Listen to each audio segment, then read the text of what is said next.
Hello, hello.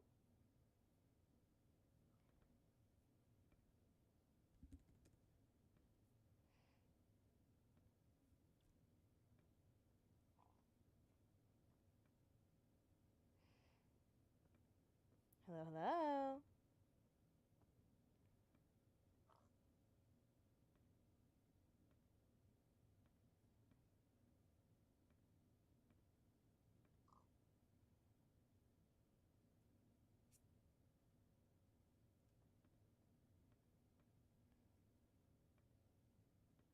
Yay! Okay, y'all can hear me. The people in game cannot hear me because my voice mod isn't working, and I could not figure it out. Oh, I'm a bit quiet. Okay, let me raise up my mic's volume a bit. There we go. You should hear Minecraft. You should hear people. Everyone is already advancing because I am behind. But you can see who's here. So who else is streaming? It's a lot of people. A good amount. We have Withered Circle. We have Momocado. Everyone is ahead of me now, which I'm not, unused to. Oh, wait. Uh-oh. Hold on.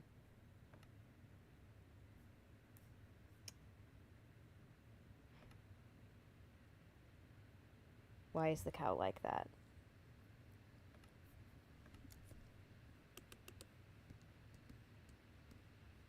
Now, where did it go? What? Hey, sir, why are you like that? So, my texture... Oh, my God.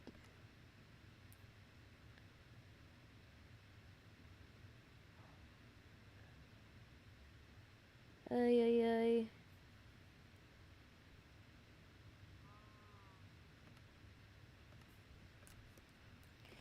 Well, it's probably because Minecraft has new textures and it's messing with it. So that is a whole thing I'm gonna have to deal with. I saw someone in the distance. I'm not sure where I want to go. I mean, I don't see any different biomes in the direct vicinity. Oh, I might just have to... Hold on. I might just have to remove that for now, which is a shame. I'll have to fix it. Since I'm so lonely... The screen is a little off-center. Oh, why is it, like, that big? What the hell? There we go. Okay, that should be much better.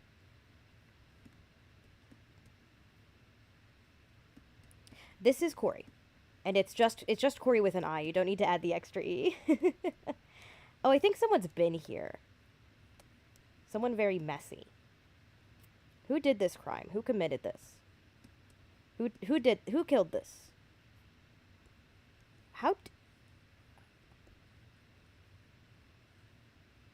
Whoever did this, I'm going to kill.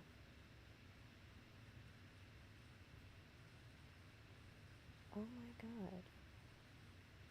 Someone here has a problem.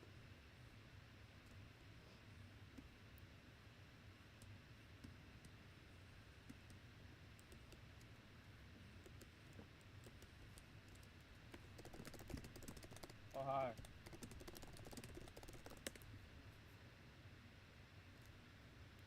What? Oh, what are we confused talking about? What? I'm freeing them. Uprooting.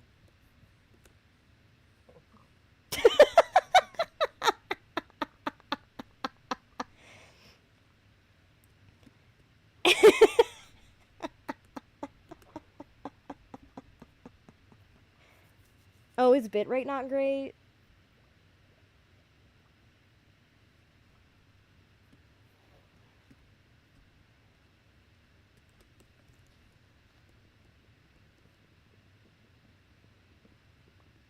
Why are y'all talking about the Onceler? What did I miss? Oh.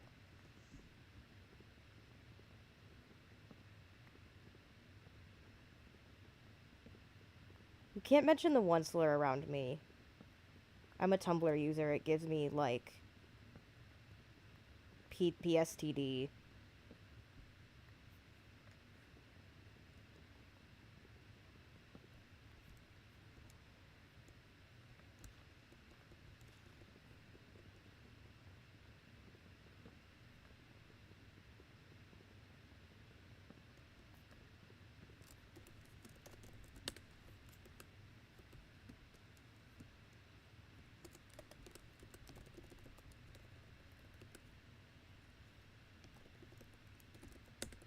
Yo. I am excited for Mushroom Biome. That is exciting.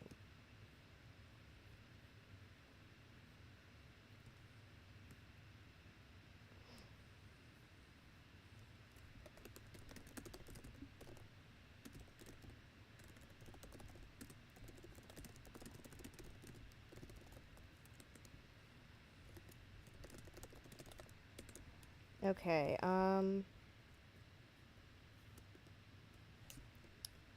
let's see. Negative. So this direction, and then positive. So this direction? Oh, god damn it. I forgot.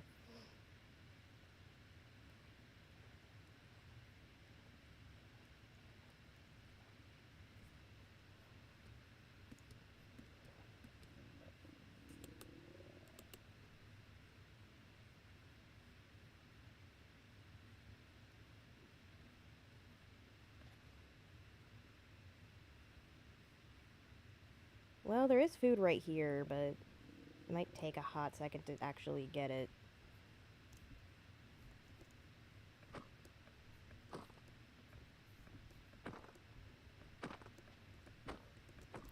Oh. Well, never mind. I need to make a crafting table and then a, like...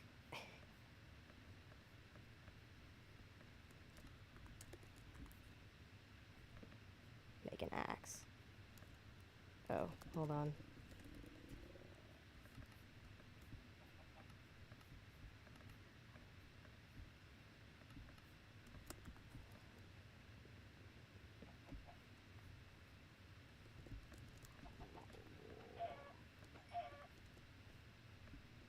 Yep. I mean, food raw. I am really raw dogging it out here.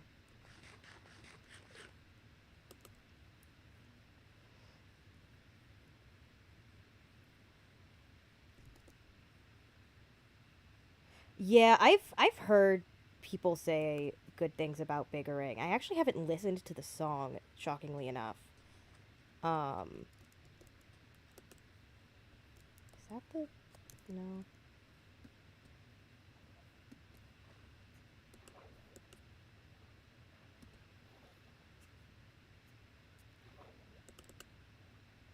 So there is a new stop-motion-esque horror game out.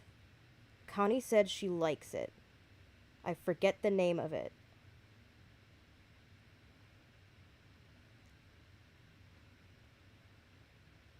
Well, Dean, what I'm trying to do with this stream is play with people, but everyone left because I was having technical difficulties, and I didn't solve it. So they cannot hear me in-game. I can hear them via simple voice mod, but they cannot hear me. Which is kind of a problem.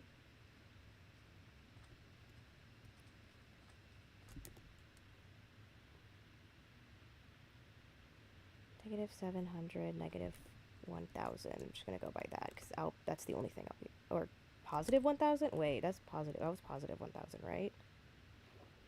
Yeah. So once I hit negative 700, I might need to make a boat, which I'm fine with. That's probably what they did, was they made a boat and then started going. Oh, I need to kill these sheep for a bed. Sorry, guys. We don't have shears yet. I'm not going through the work of getting iron right now.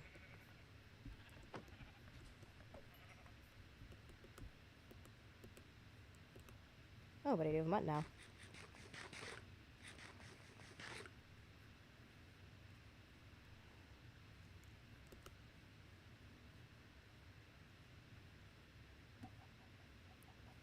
I'm gonna do as much by land as possible, currently. Oh. I might actually, well... Okay, so it's...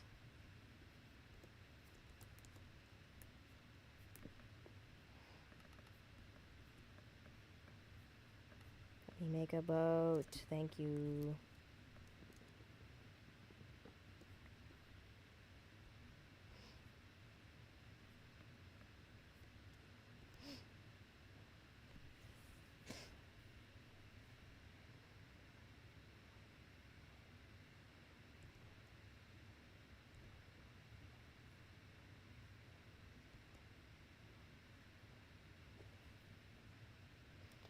Yeah, apparently there are frame drops, and I'm going to be fully and 100% honest with you. I have no idea how to fix that.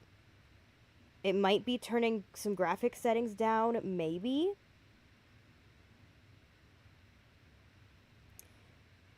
However, yeah, that is not my forte.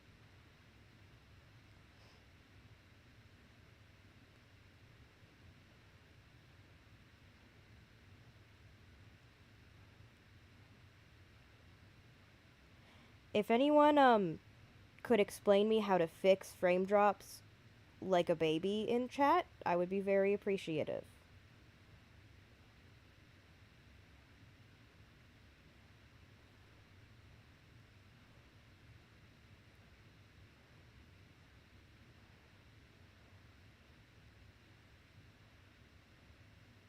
No, you're good. It adds to the vibe. Okay.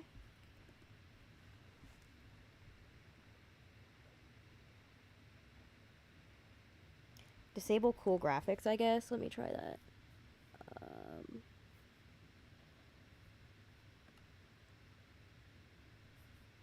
Quality.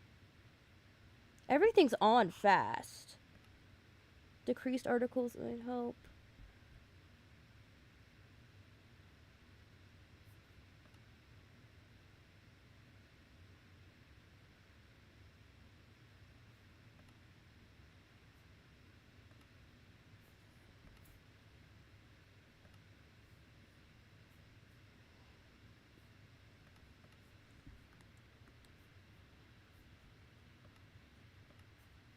Okay, I don't... Okay, well...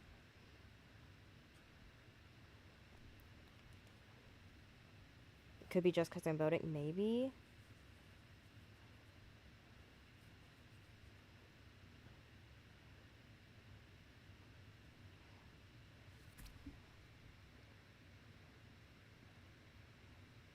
Oh.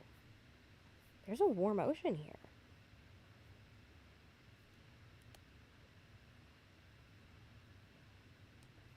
Hold on, I wanna...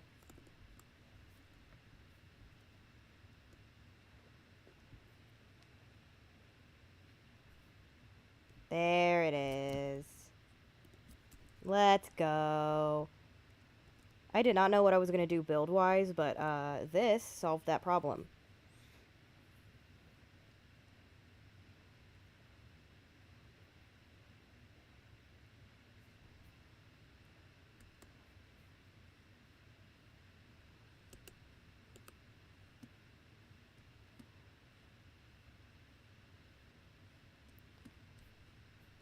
Okay. Let's see. I'm not seeing anyone else currently. Apparently, I've heard hearsay, and it looks like it's true, that this biome is massive. And this seems to be correct.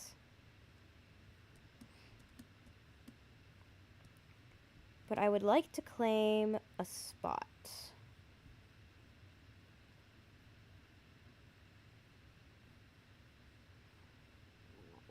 Yeah.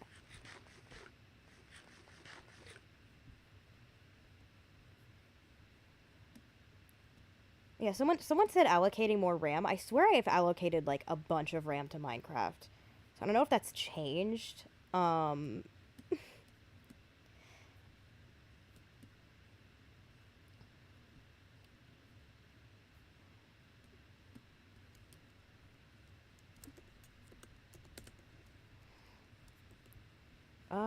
there's some mountains. Ooh. Ooh, I might have found the spot. Because look at this little. Oh, guys, chat, help. Remember in school when we learned about the different types of bodies of water? What's this one called? What is this one called? I don't remember. I haven't been in school, in that type of school, for a while. You are shitting on me. What?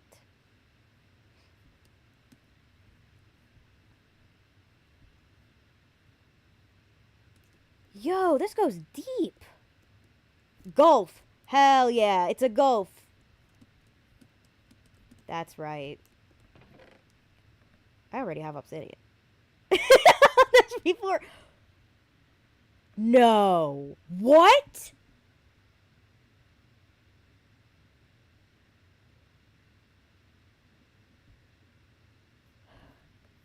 Hi, I already have 2 Loden stones. What is going on? Are you kidding me? Okay, you're gonna be more specific with if Mike Schmidt or Mike Afton is older, because I do believe they are the same person. Honestly, in games, I'm at the point where if you think Mike wasn't both of the Night Guards in 1 and 2, like at the end of 2, then I don't know what to tell you, man.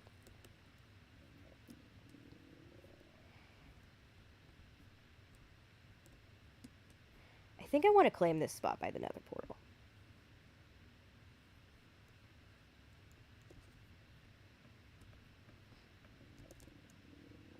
Oh my god. How old are you and Connie? I just turned 21. Connie is turning 25 in November.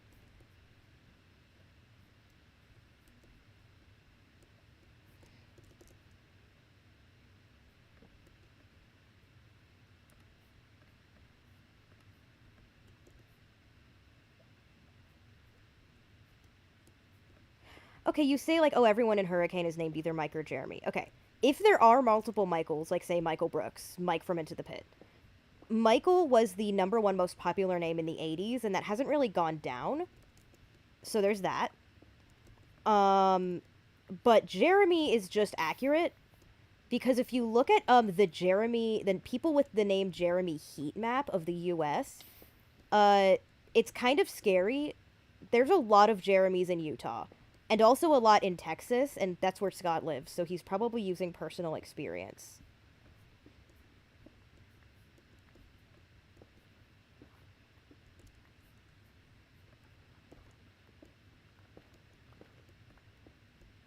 Do you remember your post about Into the Pit being or not being canon? I'm not sure exactly what you're referring to. It is... Well, if you're going by Scott's terms, it is canon. If you're going by normal people terms, it's hard to say. They could be trying to do like a Stitchline rewrite so that it does fit with the games, or it's just doing its own thing, which is also possible. Actually, I shouldn't cover up the lava because I might want that. Terminal Error already has diamonds. That's hilarious. Since I already have a bunch of crazy stuff, like, that's just funny. But I am going to stake claim. Oh, that's a slab. I see. Oh, the joke about yes. Well, because I think the thing about Midnight Motorist is I like to sometimes bring up that like remind people that you can make arguments about some crazy shit and it can sound just as plausible as anything else. And one of those things is like, is Midnight Motorist about Oswald? Probably not. Does it fit it very well, and you could make an argument about it if you were crazy enough? Absolutely. And sometimes I like to say these things to humble people, to be like, yeah, you can make some crazy arguments. You could make an argument for anything, really.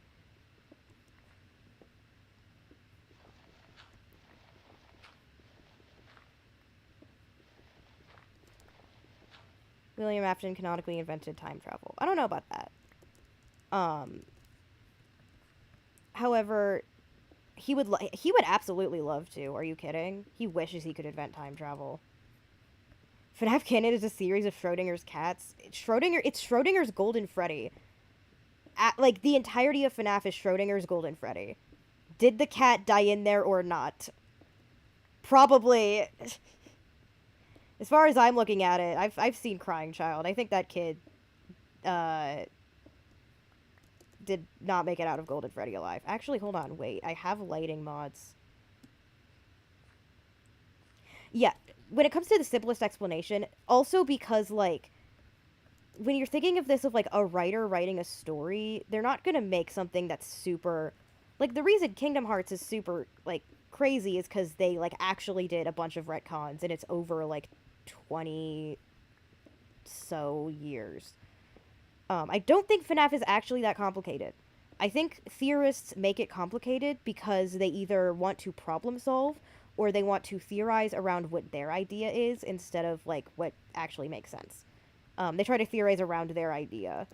I think FNAF is actually much more complicated. I don't think there is a secret kid. I don't think Crying Child is unimportant. I think Crying Child is just the fifth kid, and it just, like, that's just the simplest explanation. Because if you were able to solve all of FNAF's story by FNAF 4, then that would make sense, because that's the kid we see connected to Golden Freddy. Also, when Scott did a lot of stuff in Sister Location to, like, make stuff make more sense, and that was, you know, that was the one where they had, like, kids in the stomach hatch, which someone pointed out, it might have been Shizu, that, Nightmare Fredbear is the only animatronic that has, stomach teeth. And I don't know, if a kid was shoved in there and died in the stomach, then that would make sense for the stomach teeth. I don't know. It was an interesting idea. Did you guys see John's theory on Midnight Motorist? I didn't. Yet Scott insists on separating the fifth kid and CC and Into the Pit. I'm not sure what you're talking about. Because in Into the Pit there are 6 kids. And in actual canon, there are also 6 kids because Charlie is the 6th kid. Charlie is represented as that 6th kid in, like, practically everything ever.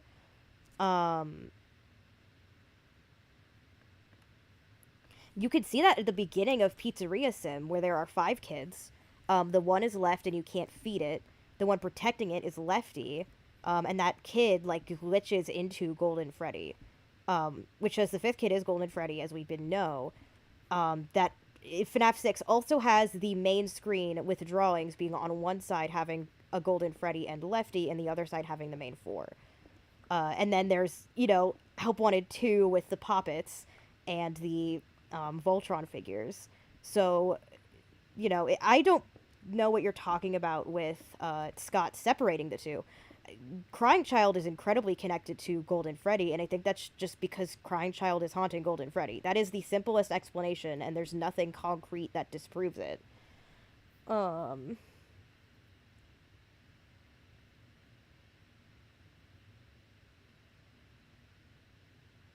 You'd have to make a crazy jump shot. CC, what do you mean? Okay, but why is CC not part of the MCI? Why would CC not be part of the MCI? Because if you were able to solve all of the games in FNAF 4, you learn from FNAF 2 that the Golden Freddy kid is a little fucked up because of the mask minigame. It's teleporting around and saying it's me. And then by the fourth game, you get no indication of any other kid that could be in Golden Freddy. Honestly, I don't think there's ever any indication that there's another kid in Golden Freddy. There's a good videos about the singularity of Golden Freddy, and who was it recently that released a video going over Fall Fest specifically and all of the crying child Golden Freddy connection imagery in there, even to the point of at the birthday party, the banner says "It's me" with the cake saying 7, which has a lot of imagery towards like the birthday party and Happiest Day. As well as Happiest Day makes sense, because if he died at his birthday party that he never got, then Happiest Day would be fulfilling finally having that good birthday party. Because how would he get bitten in 83, and get lured into a safe room?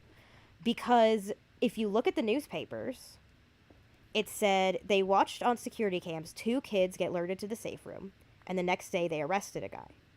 Later, the headline is 5 children kidnapped, and they say 5 children have now been linked. If you watched our first video, one of our theories is that William tried to quote-unquote put him back together, shoved him in the suit, and it didn't work or something, and he lumped his kid in with the MCI to be like, well, my kid went missing, so I can't be the murderer because my kid went missing too, and therefore framed it on Henry. Or if he didn't frame it on Henry, just that's how he got out of it to begin with, because why would he be the murderer if his kid went missing as well? Which would be how he got out of that. The idea of that would also make him separate if he wasn't killed in the exact same way, but he was there that night and, you know, went missing and or died that night, lumped in with them, then he would be somewhat separated.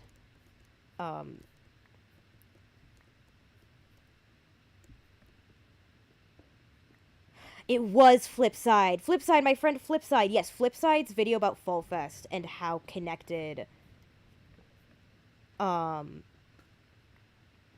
how much Crying Child, Golden Freddy connection imagery is in there is amazing.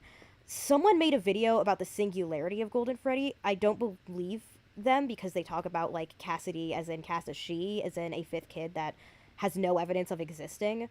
However, I do agree with them that I don't believe there is 2 spirits in Golden Freddy. There has been nothing to prove that, and everything has been, like, confirmation bias.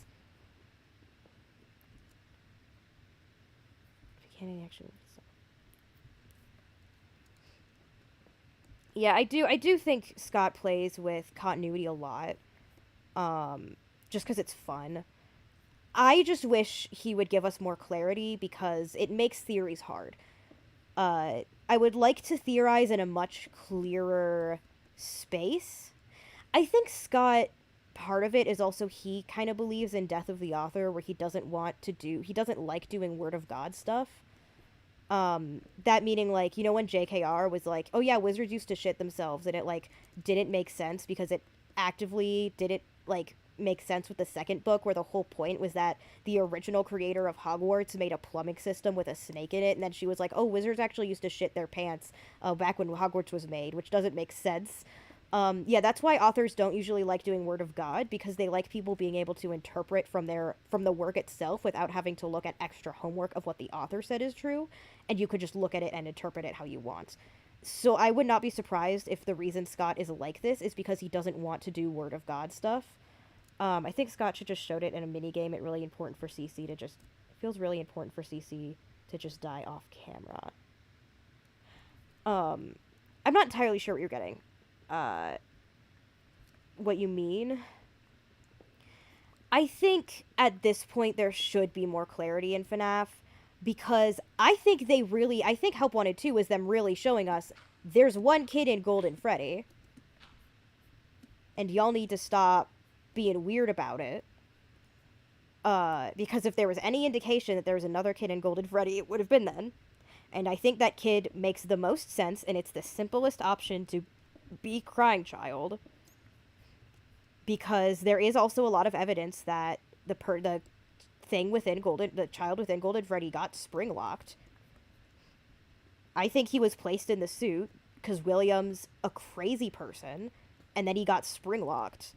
And now William can't say he just died in his coma because his body got absolutely ripped to shreds.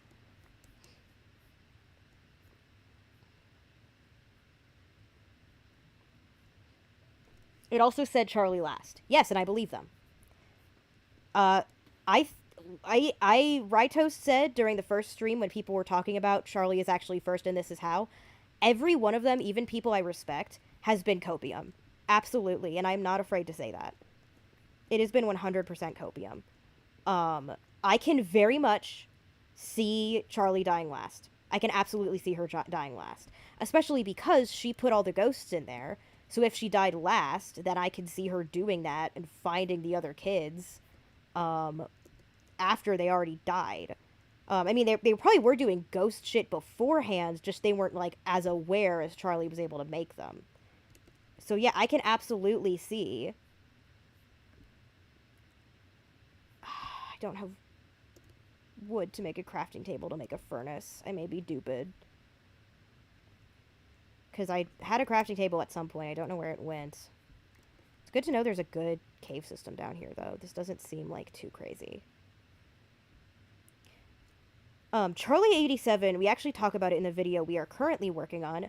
There are audio issues in of, neither of my sisters have done the audio. I've told them both to do it, to edit it, and neither of them have. So, if it takes them any longer, I might just sit down and edit the audio. And then the video is gonna have to be edited. And then after that, it should be fine. But the issue right now is that neither of them are doing the audio.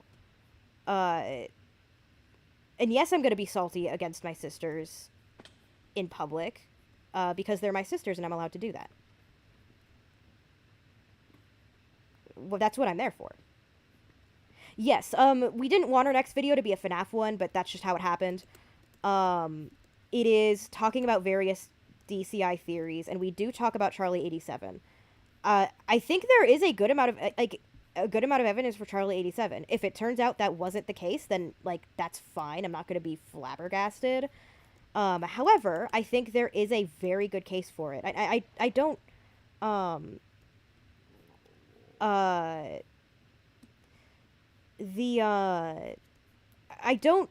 I don't like it when people just generally dismiss Charlie dying last. I think part of that is the novels did her before, but also Scott said when the novels first came out not to use this to piece together lore, that he was doing this for fun, like when he first wrote them. So that is, you know, something huge to take into account. And I think also a lot of people, the reason they don't like Charlie dying last is because it messes with a theory they already have. And currently with me and Connie, there is no theory that it messes with. It could even help support, because if Henry was framed for the MCI, that would be why he wasn't there to help Charlie, which would make that whole scene make more sense. It's like, yeah, that's why her dad's not there watching her after a bunch of kids died, because he literally can't be there. He's in prison.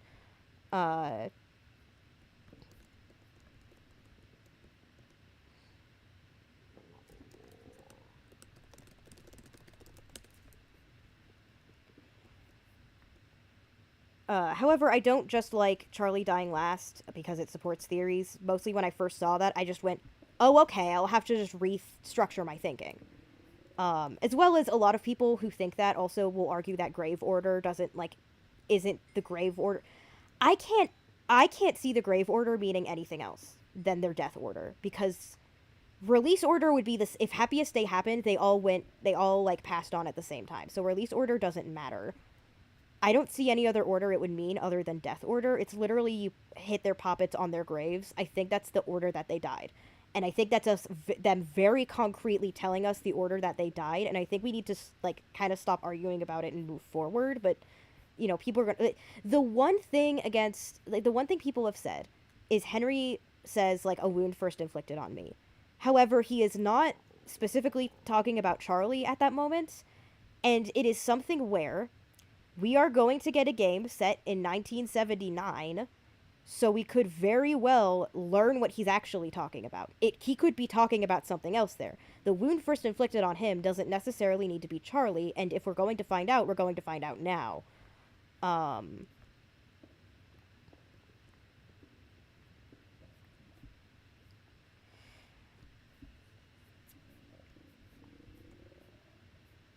I don't know where I came in. Hi, chat. This is a game where, uh, yeah, release order seems intentionally confusing and pointless. Not only would it be pointless, but if that was like Glitch Trap Mimic setting that up, why would it know and or care about the order the souls were released in? They talk about that the thing, like in the files, they were like, oh, it loves to relive the past, so it would want to track the death order. I feel like that would be way more important to Glitch Trap and or Afton than like the release order. Ah, shoot. There's a bunch of iron over here. God damn it. Okay, I need to find my way out.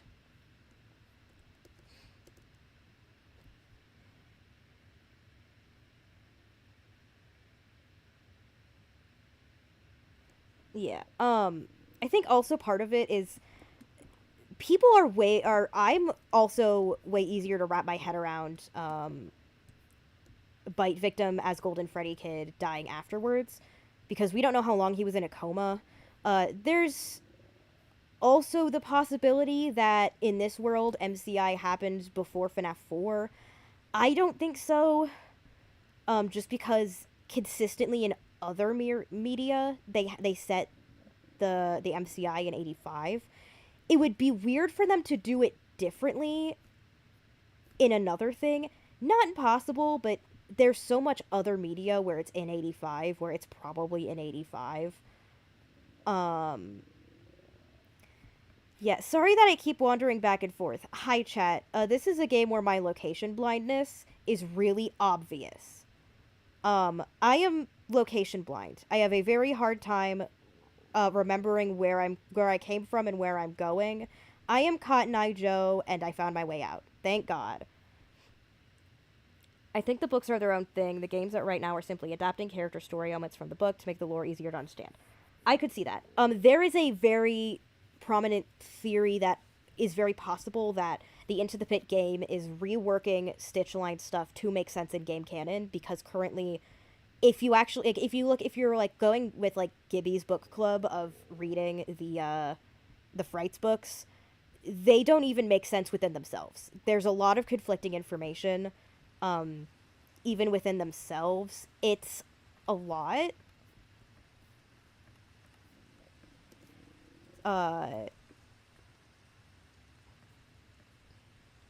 does Into the Pit show the MCI?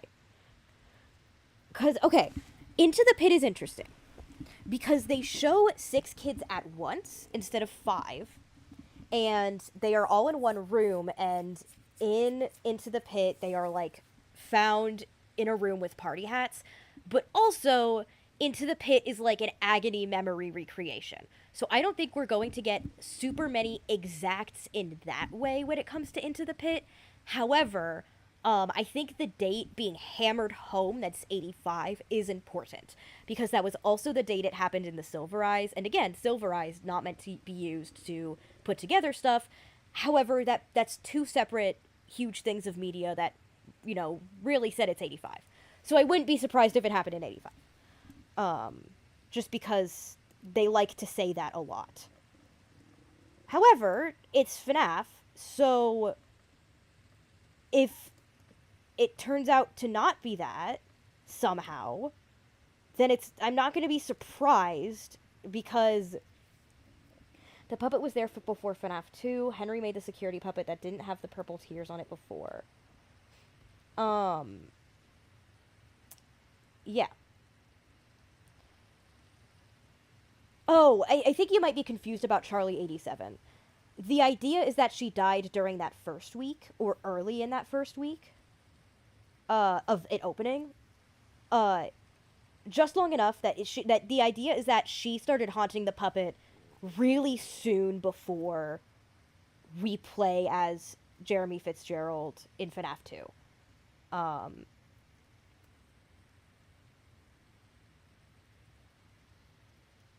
Yeah, the puppet animatronic may very well be older. He could, uh,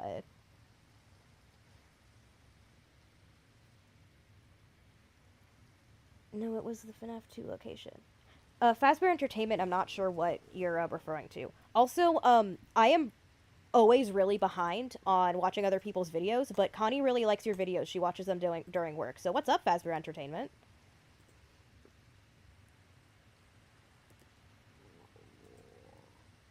I have no food. There are a lot of mushrooms here, so that is an option. Oh, let me just make a bowl. Hold on. Didn't I have wood for a bowl? No, I spent the rest of it making sticks. Shoot.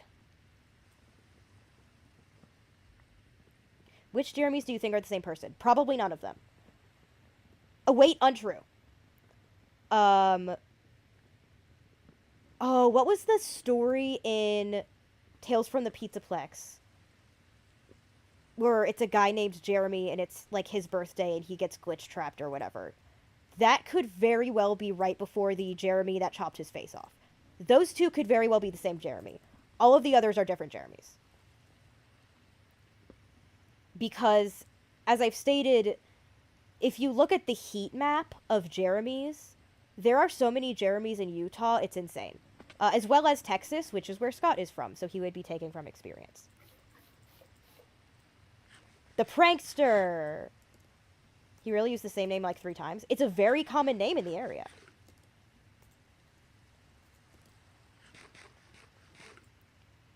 In Help Wanted 2, they associate Charlie with 1983.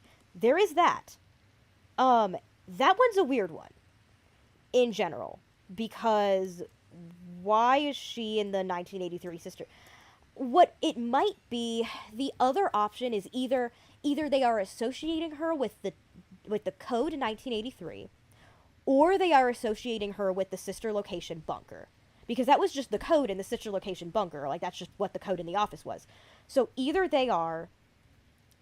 I think either they are connecting her... I think there is a connection with how you get all of the plushes. Especially since the Chica one, I believe you get from, like, eating all of the food or something. And I think there is a way... we do need to look at those for more, like, ideas of what's going on with the kids. And I think the Golden Freddy one is also very telling because you make, like, the grave and other stuff. I think there was other stuff that I think connected it to Crying Child, but I don't remember offhand what it was.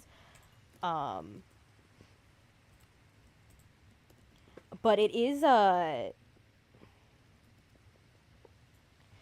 So yeah, I do think the way you get them is important. I think with Charlie being there, I do believe that's also the Ballora one, so there might be something to that. But either way, I just think it is either connecting her to 1983 or sister location, the bunker, but I don't think it's both.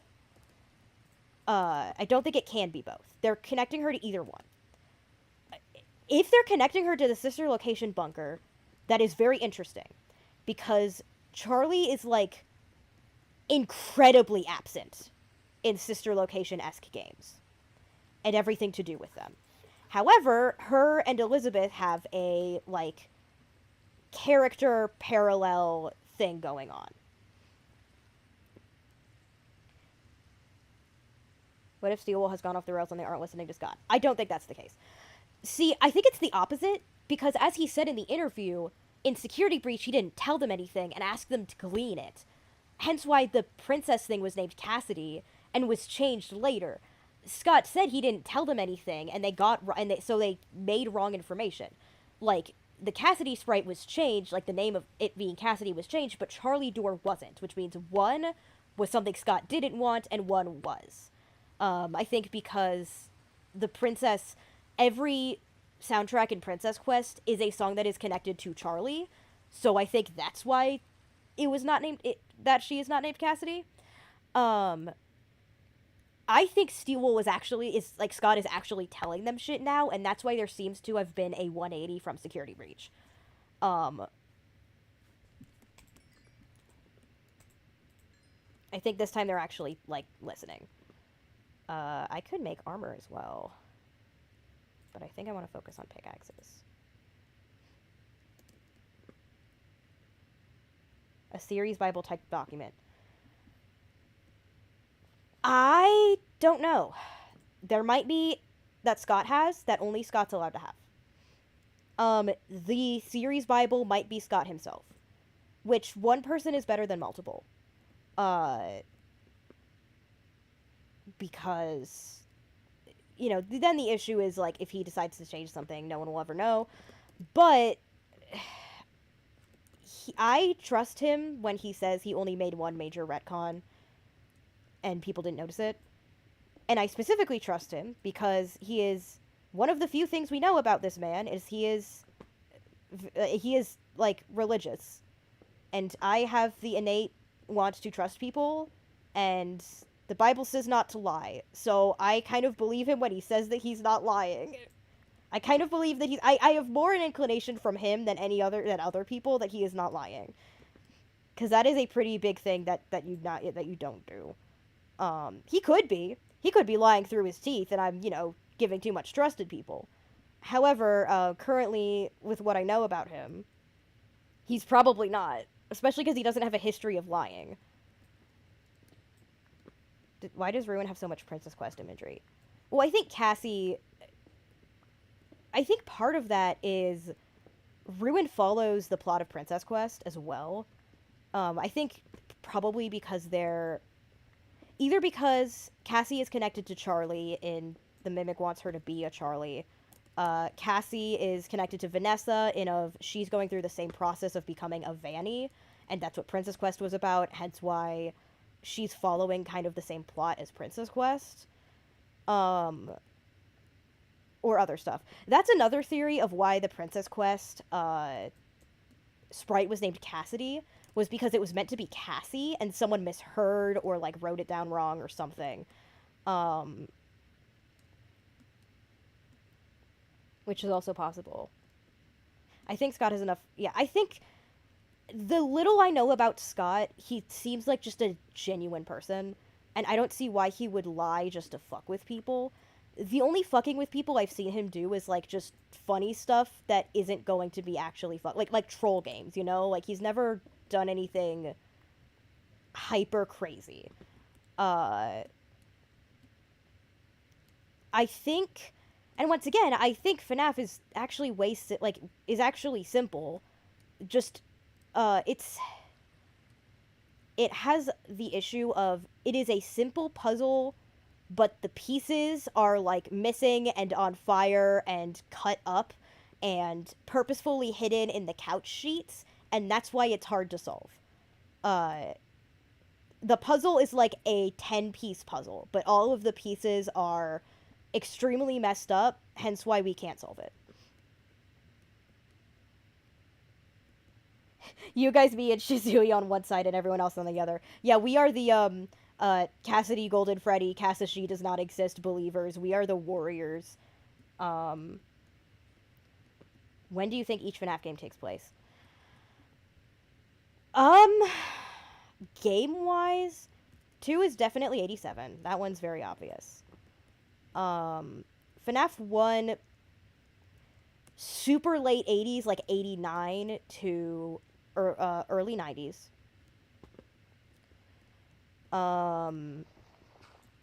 Sister Location, for some reason, a controversial take, Sister Location happens after that because you need if the Molten MCI are running around as entered, then they can't be the animatronics in FNAF 1. So I think Sister Location takes place not too long after FNAF 1. Long enough. That probably takes place like mid to late 90s. Because of other things, it's probably around or after like 97. I could really see that. But that's maybe a little too specific. And then FNAF 3, people believed for a very long time took place in 2023. However, if you look at stuff, it probably takes place when the game came out, that being like 2014, 2015. I don't know if I can go over it because I don't have the information with me, but me and Connie are very much on that train because it just makes everything make so much more sense. Because then FNAF AR, all of the emails are in 2020, and it can actually take place in 2020. So it's not confusing. It can be in 2020 in both timelines.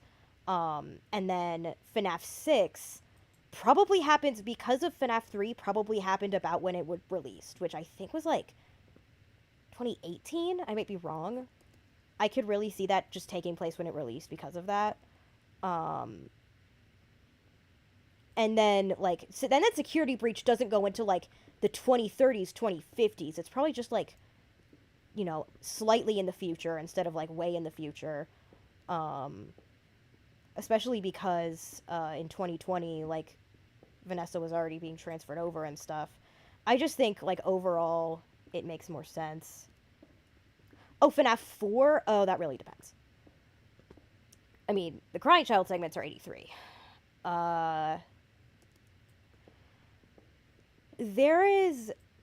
I stated it as a theory, I thought, but other people have had the theory that the reason there's so many connections between FNAF 4 and FNAF 1, like hearing the Night 1 phone call and stuff, and it being the same mechanics, is that FNAF 4 is the subsequent passing out after each night of FNAF 1. Hence why it follows it, hence why Golden Freddy shows up more. Um, oh, hello. There was other stuff the person who other had that theory was talking about. But one of the things is now we have the movie where every night of the Five Nights at Freddy's he has a reoccurring nightmare, specifically about the day his brother went missing, which could be a hint as to what the FNAF 4 nightmares are going on, but I'm not entirely sure.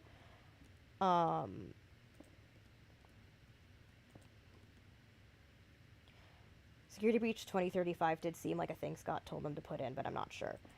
I don't think there was ever a date given. It was like math done via how long the Pizzaplex had been opened, and the idea that 3 was 2023. Well, but also, well, people were looking at like, oh, 30 years after Freddy's closes its doors, which is kind of vague to begin with, so not a whole lot to go off of. However, if you look at FNAF 2 at the end of it, the game right before FNAF 3, says in the last newspaper Freddy Fazbear's is closing its doors. So if it's referencing that, then it takes place in 2017. But then there's also the Freddy Fazbear's before that, which I would think when they talk about all the incidents that happened, I could see them referencing the end, like 30 years. It might be more referring to 30 years after the MCI, which would be 2015, which is when the game came out. Like exactly. But I think people got 20. Oh, I think people got 2023 because of the idea that FNAF 1 took place in 93. However, like, Freddy's stuff went long past that because there was, like, Circus Baby stuff and there was, like, other Freddy stuff. So, like, if you went by, like, Freddy's as a whole, Fazbear Entertainment shut down for a minute after FNAF 6. And FNAF 3 definitely happens before that. So I don't think we can fully use, like, Freddy's as a whole closing its doors. It was a Freddy's location. One of them. And I think more likely it's the 85 location or the 87 location. The other possibility is that if the MCI did take place later in 83, then it's in 2013, which I could also see. Because that would be, like, 2 years before it came out. But I just think overall it's much more likely it took place in the year it came out in. Hey guys, I don't remember how to get out again.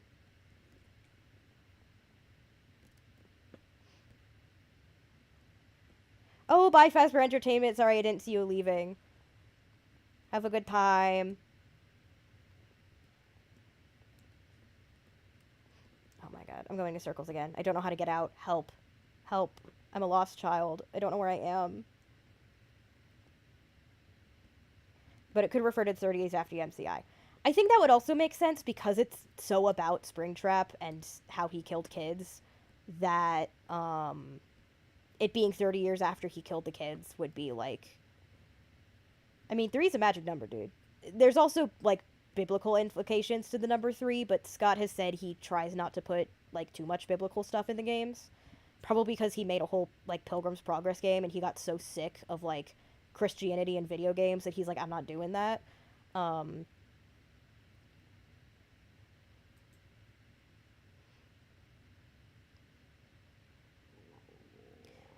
that's true. I never thought about that with the torches. Well, the thing is that there's like multiple. There's always like multiple tunnels and stuff. 30 years after the events of Follow Me. I don't know if that event correlates to a Freddy's closing its doors. It could because the place seems long abandoned, though. So I think that's well after a Freddy's closed its doors. So I don't think it would be after 30 years after the events of Follow Me. Because I think it would say something more akin to that. I don't need to have all this copper on me.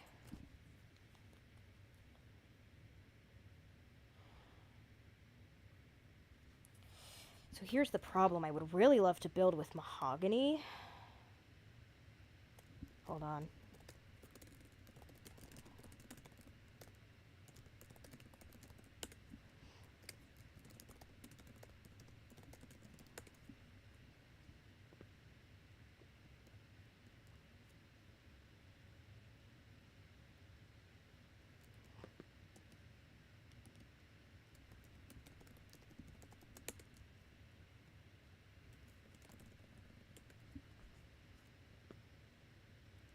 Science is a good idea.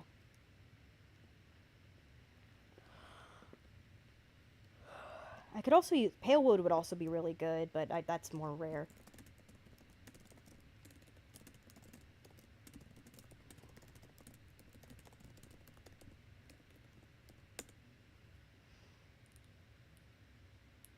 I recall a fic that had Elizabeth younger than CC. Yeah, I think we're pretty... I mean, it doesn't really matter, but she is probably younger than him.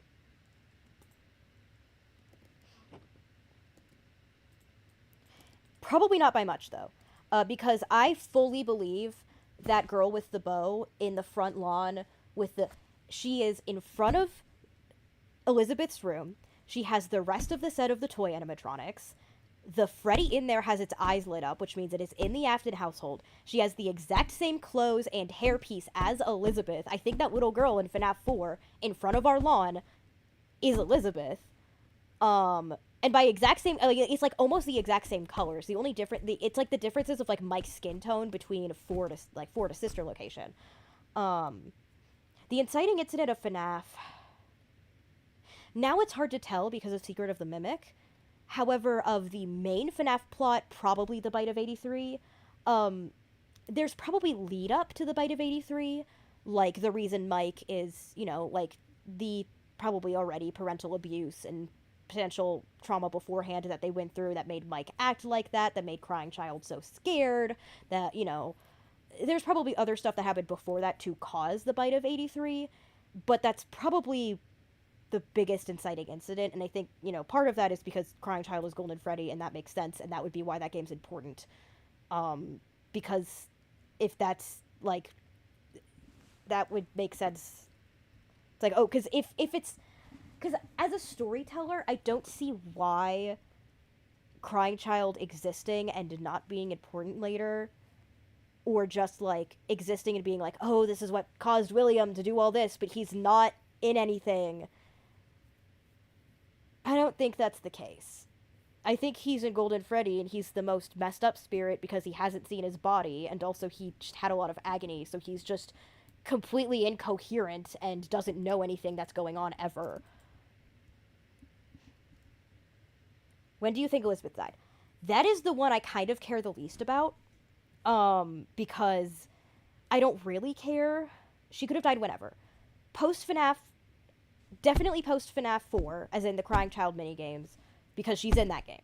She's in front of the house. She has the Toy Chica thing. She has a Toy Chica with her. She's playing in their front lawn. So after that, I think she has short hair in that game, so I can see it being a few years after that. I personally think that all of the Circus Baby stuff happens post-FNAF 2. Because the FNAF 2 incident, they were like, let's rebrand these guys but keep the same general characters, and then shit hit the fan. then they do Circus Babies as a complete. It's not a complete rebrand because Freddy and all the characters are still there, but now Circus Baby would be the face of it, which means people wouldn't be scared off. And I think the Funtime designs, the reason they have the Funtime designs is because Mangle was so popular. I think Mangle was called Funtime Foxy, and they were so popular that they decided to make the whole line of new animatronics based on them. Because of, they were like, oh, well, maybe we can have faceplates that open, since kids actually seem to like, seeing the insides of these animatronics. Which could be why the wires, also another reason why the wires or the endoskeletons are like that, because they're a little safer if the kids are going to see them or try to, like, attack them like they did Mangle. I think it makes sense company-wise, as well as after FNAF 2, they're willing to take more risks on William's batshit ideas. So I think she died. It could have been any years. I'd say after FNAF 2, before FNAF 1. I'd say in between those games would be when she died.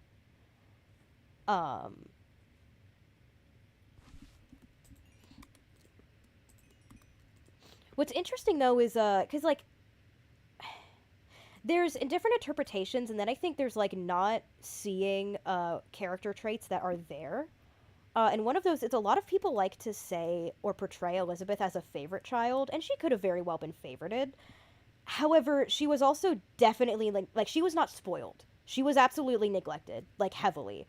Um, it's really in the Silver Eyes, but even in like her characterization in the games, the I guess you forgot about me, like and other stuff of her being very attached to her dad in FNAF 6, her doing that how to pretend, which does connect to like how she is in the Silver Eyes with I would do anything to make him love me.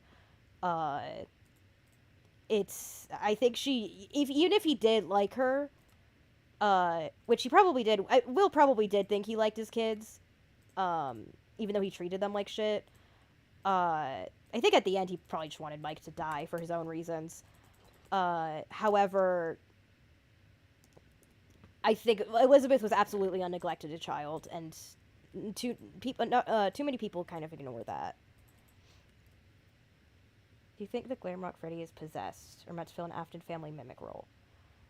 I think I kind of have a theory that because of how Freddy is, the reason the prototype Freddy that we see was like that was because they kept trying to train the mimic endo on Freddy stuff, and it would keep being super aggressive. And the reason Glamrock Freddy has so much, like, has way more Fredbear imagery than Freddy imagery is because they trained him on Fredbear stuff. Hence why he's way more, like, one of the reasons, like, there's his neon sign has his hat has his hat and bow tie as purple. You can make his hat and bow tie purple as upgrades.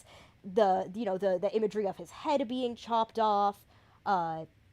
He says, "I am not me," which is the opposite of "it's me."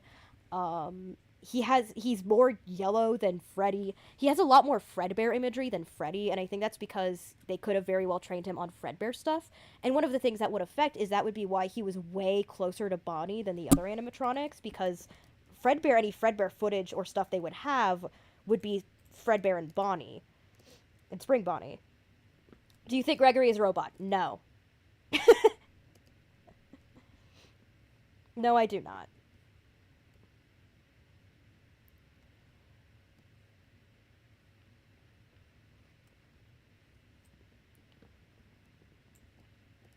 Oh. Is there any way to get these without Silk Touch? That's a problem.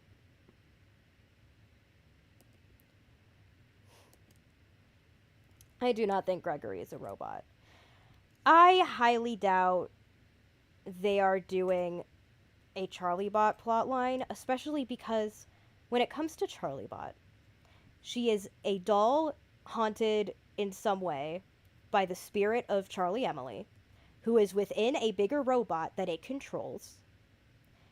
And they did that in the games, and it's Lefty. So I don't think they're gonna do a robot children storyline. Like, they could, but I doubt it. I really don't think they're gonna do it.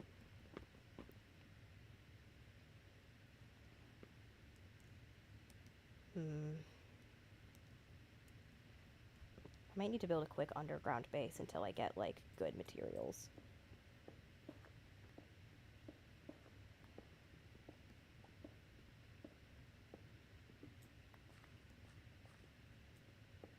I mean, Lefty Charlie Bot parallel, I don't even think that's, like, a theory. I think it's just, like, if you look at how Lefty functions and how the Charlie Bot functioned, especially with if Henry built Lefty as a way to trap the puppet and have it control it, then it's just like, I think that's just the game. I think Lefty is just the game's version of Charlie Bot. I doubt Gregory's related to the Aftons. He could be. I kind of doubt it. I like narratively better if Gregory isn't related to the Aftons. I think he just happened to look like Crying Child, and that's how he got into all this mess. Yeah,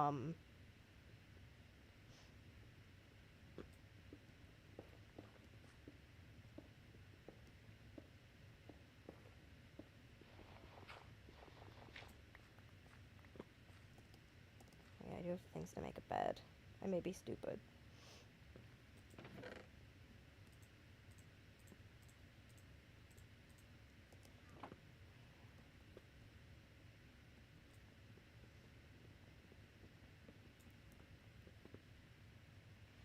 Well, Steelwool has Scott Cawthon actually telling them what to do now, so Jello the Green, I think they're going off of the game timeline. For Security Breach, it was probably different. However, now Scott's actually telling them things, so I think they're just going off of Five Nights at Freddy's. Also, I mean, the thing is that I think Gregory couldn't be related to the Aftons because he's too young. Vanessa is in the exact age range, especially if you do certain math, that she could be Mike's kid. We have a whole video on that. But Gregory and Cassie are way too young to be related to any of the Aftons.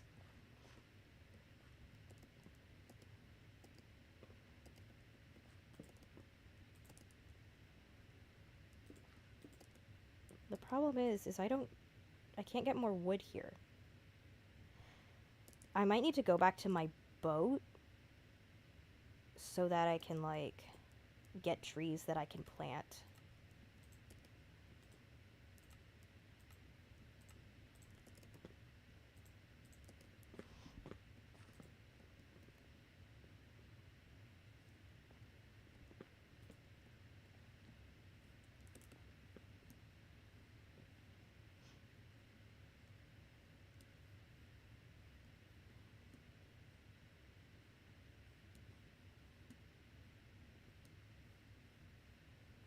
Do I have... Yeah. Let's get more mushroom stew while we're here. I don't want this to be my main food source because it's a pain in the ass, but it is very serviceable for right now. Yeah, it's also very possible that Mike never felt the touch of a woman. However, I saw how women reacted to Josh Hutcherson in the FNAF movie. He looked like the pregnant woman crying in the cold in those, like, mobile game ads for games that don't exist the whole movie, and people, like, wanted him to have their kid. So, like, I've seen how women react to him, so it would not be surprised if if he accidentally pulled a bad bitch.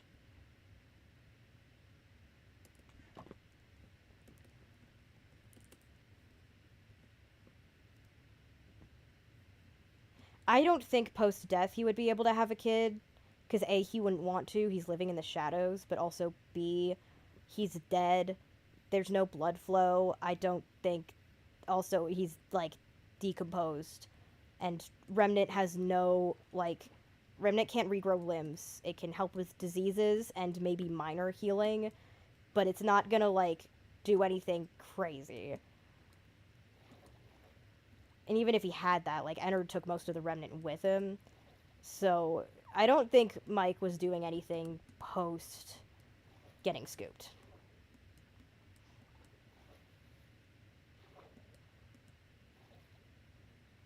Yeah, Mike has that, like, wet cat riz. Yeah, people have argued she could be William. The thing is the main argument about her being William's kid is the therapy tapes. However, William wouldn't be alive when she's young. Like if she's the age she is, which she is. That's a weird thing to say. Uh, William would not be alive to have a custody battle for her. Old enough that she remembers it. I don't think he's dead in a back room during the time the custody battle would be taking place.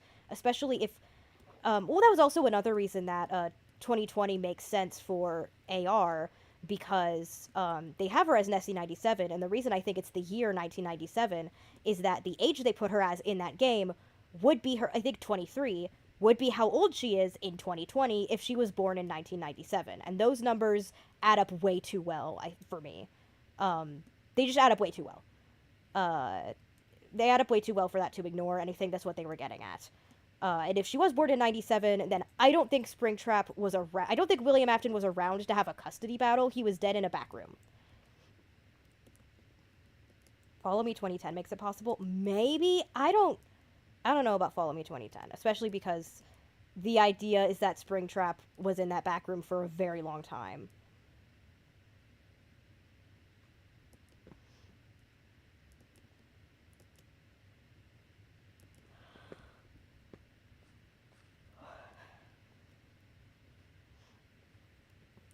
I think Mike being a zombie would actually increase his chances with a 90s goth girl, but it would highly decrease his chances of having a child. The other reason I do think it's Mike, and this could be interpreted multiple ways, so I could be very well misreading it. However, I do think it's interesting to put in perspective with this theory. Um, in the security logbook, one of the questions that Mike answers instead of crying child uh, is the page that they have like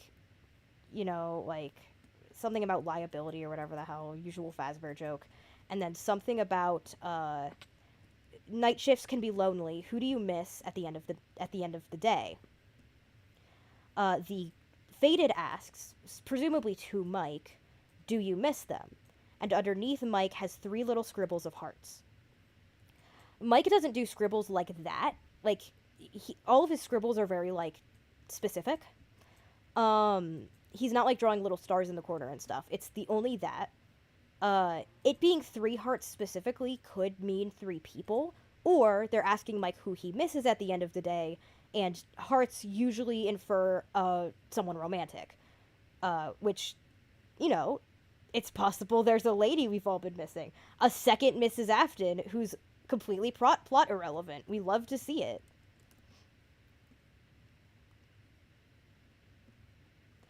I doubt, though. The thing is about we never really went fully into it in the video. However, I highly doubt if Mike is her dad, which I think he very well could be. I highly doubt he raised her in any way. At least she would know. That's an ocean monument. That's awesome. Uh, if he knew about her, which he very well couldn't. If she was, if say Sister Location took place during 97 and she was like gestating while he was going out to get scooped, then he very well probably never knew about her. If he did know about her, he could have very well been watching her from the shadows, which would be a kind of key relationship. Um, However, if he didn't, then he never knew she existed. Uh,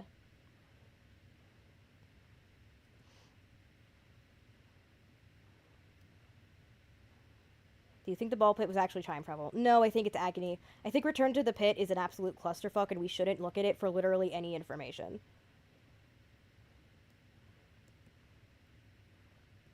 Um, I think it's something to do with the agony pit. We just watched, whose video was it? Where the second half they just do a really good job of like, this is an agony memory thing. Of probably Andrew. Probably Andrew's memory of like seeing the MCI take place and dying in the pit, which is a pretty. There's also the specific idea that he got tangled in the pit like Springtrap did. I kind of doubt that. I mean, maybe. Is this another golf, or am I back to where I was? This is a completely different golf.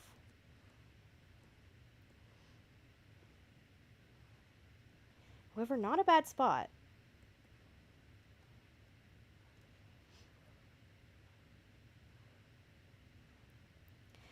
Okay, I don't think Mike has any control over the company because he would be legally missing.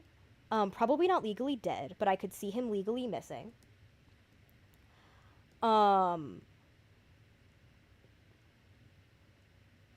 But I think if Fazbear Entertainment found out Vanessa wasn't Afton, they would want to keep her around because she would be the last remaining family member of the founding families. So I think if she's a Nopo baby, it's because Fazbear Entertainment decided she was. Which would be why they're paying for her therapy. Like, why the hell? Fazbear Entertainment won't pay for screws on, like, dangerous rides. It's insane that they would pay for a random security guard's therapy. Or care enough to mandate it, even if they're not paying.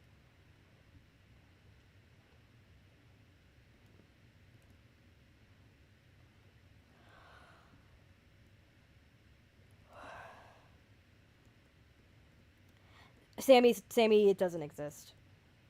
I don't think Sammy's real. He was completely useless in the book series as well. But, my main source, Drowning. Drowning is 100% about Charlie, and there is no argument. She goes into an old-style house, and in the bedroom, there is a creepy music box playing in the little girl's bedroom. She has the exact same color scheme down to the exact grays of the Charlie in the minigame.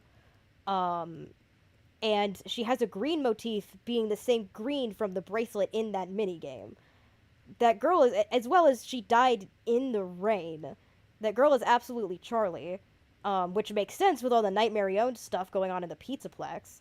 But people love to assign the Cassidy who doesn't exist to things because they want her to, like, have a purpose because she doesn't have one because she's not real. But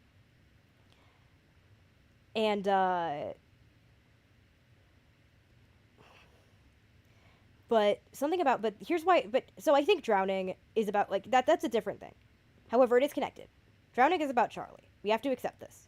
There's a creepy music box in her room playing, like, some old-fashioned song or whatever.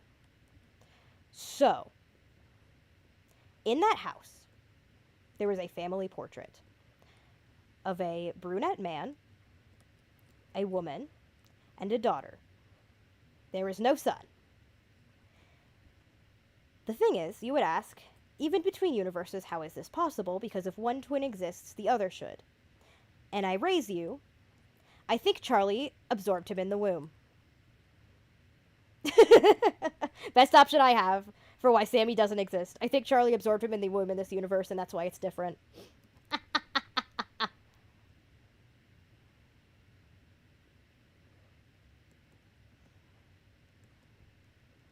But yeah, Sammy is so unimportant. Sammy is so unimportant in the novels, they could have said he wasn't real.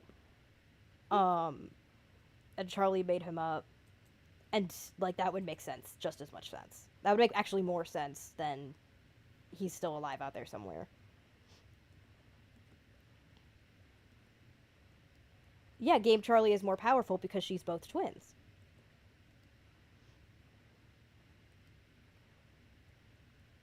That's why she's so aware.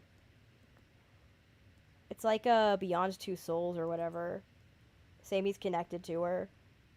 Like a soul string. Charlie duo, holy shit.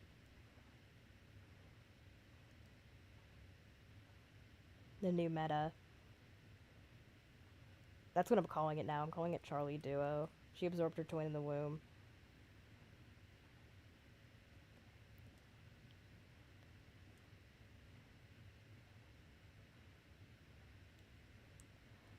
Sammy was really short for sandwich, and Charlie was just really hungry throughout the story. Mm-hmm, yep.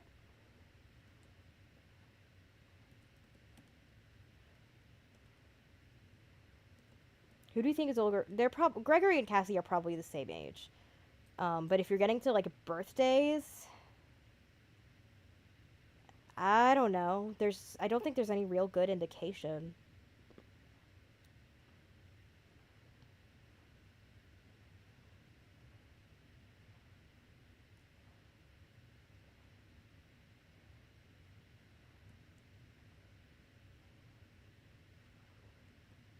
I am trying to find my house again.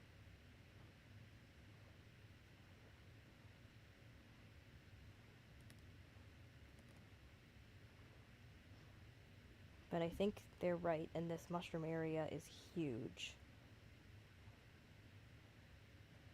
No one is Evan. Evan is a character from Fazbear Frights. He's Jake's dad.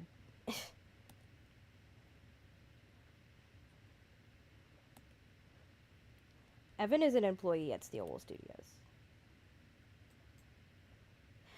Something someone did say to me recently that I never really knew is that also 4-letter combinations, 3 and 4-letter names for like codes are really easy to get.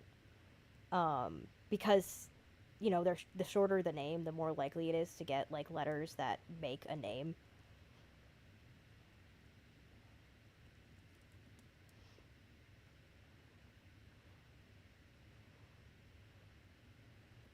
Oh yeah, no, Dave for maintenance. We love Dave for maintenance. Who's definitely Dave for maintenance and not anyone else. My friend and yours, Dave for maintenance. Which someone else referred to him as my friend and yours, Dave for maintenance, which I absolutely started, and I'm very happy. Oh, this might be my house. I don't think it is. This is a different Gulf. What the hell? Because I would be able to see the nether portal. That's what I'm looking for. So who's Logbook Dave? I don't even know if Foxy Grid translates to Dave, because Foxy Grid is so obscure that Dave could be the answer, but also the bazillion other answers that are just as likely. Like, there is nothing about the Dave thing that makes it seem more likely than other solutions to me. It seems just as likely as other solutions. I don't think Dave is this huge breakthrough. I think it's been there for a while. It's always been a solution. I don't think it really makes sense since William has gone by Dave twice now, and the kid from The Mimic is being named David. So I don't think Dave as the name for Crying Child makes sense.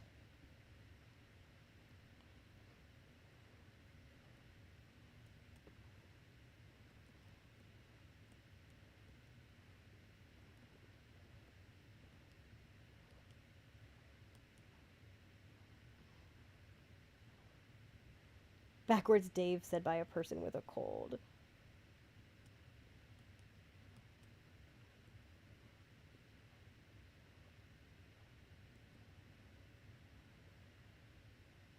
Okay.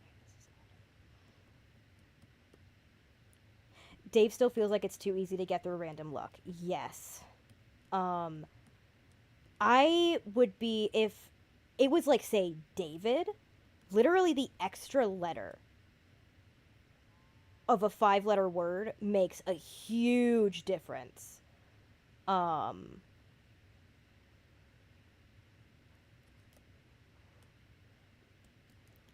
there are 2 mushroom islands. That could very well be my confusion. However, I'm going to keep circling this one until I recognize something. Oh my god. Dear Lord.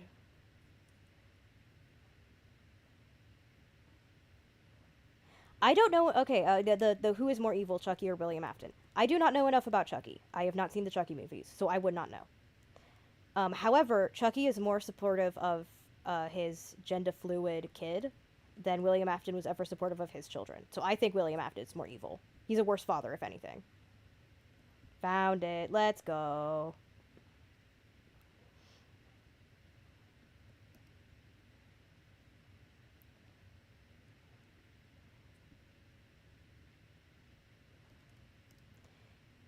There is the tallies, the 5-3 Foxy, the arrow to the page about spring walking, the tally up your score, the random 8 on the coupons, the Friday. Yeah, there's a lot of things.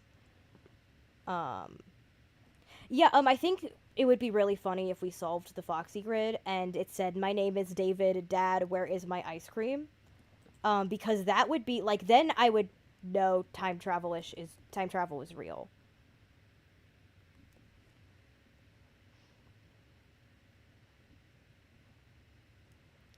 Honestly, I don't know if it's worth it to live in the mushroom biome because I would need to get pale oak and mahogany, and like, it's it's a bit too far from spawn for comfort. I might want to go back towards 0, 0.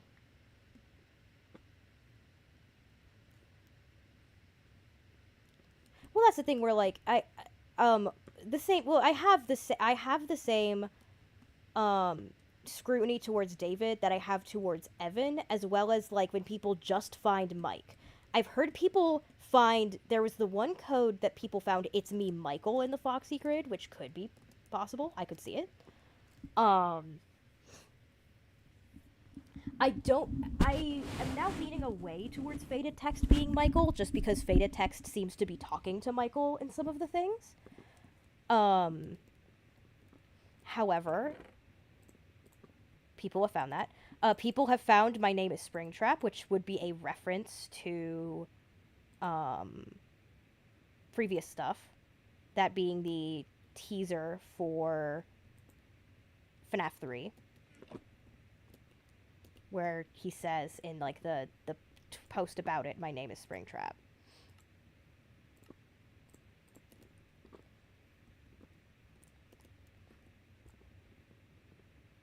So that's one I could see. I didn't look at the way they solved it, and I think there were some issues with it.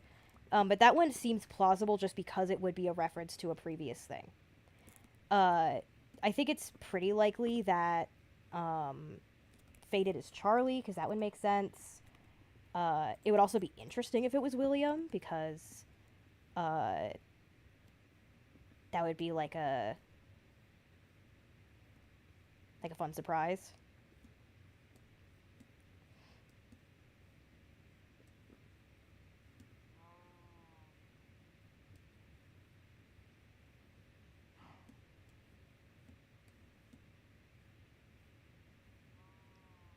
The week before did not suggest Golden Duo.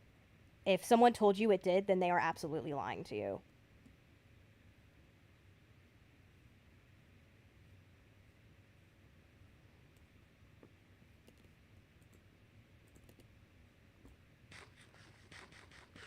Oh yeah, I can say like I don't believe a theory because this, and this, but I can admit when an idea kicks ass.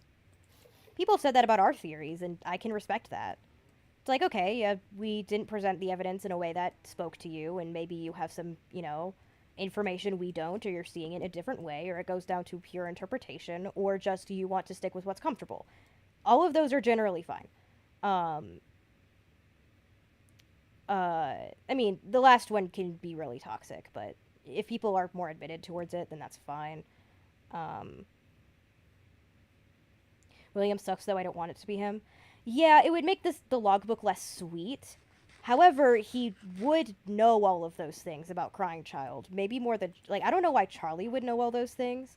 It would um make sense towards like that's why there is such deep intimate knowledge of the Crying Child's like favorite stuff, because that is something a dad would know.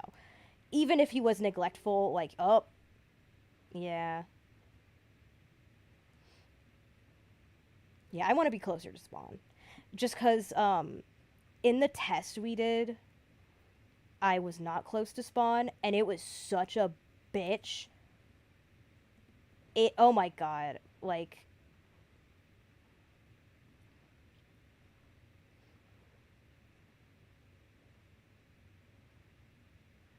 yeah, people also say Shatter Victim. I, looking at it much later, I don't see Shatter Victim at all in Week Before. I see a singular Golden Freddy. Bronwyn Light may or may not actually be real. I think if she's not real, then she's Charlie. Seeming how her name means Hill of Light, and how she's like using her voice and her phone to help Ralph remember his death and move on and live in a happy memory forever. Um, I think that's what the "It's Me" ending is trapping him in a false happy memory so his ghost can move on. Um, and then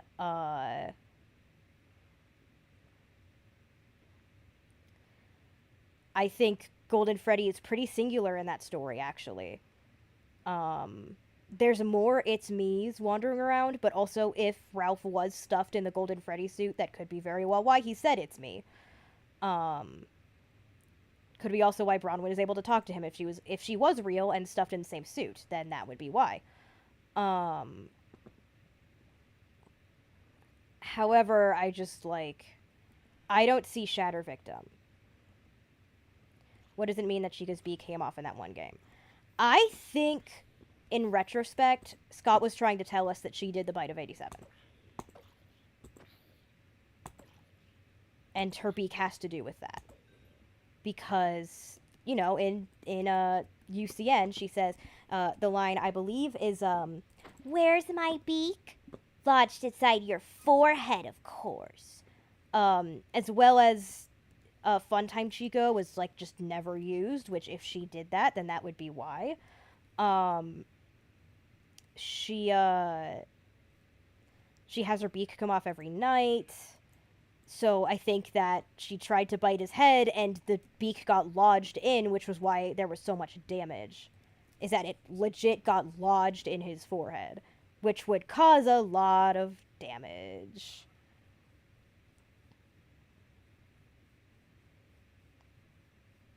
Not loop victim.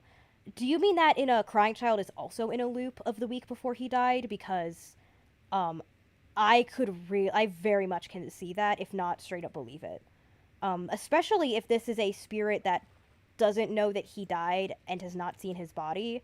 The idea of him also living over the week before he died over and over, I think, is incredibly plausible, if not, like, what they're trying to tell us.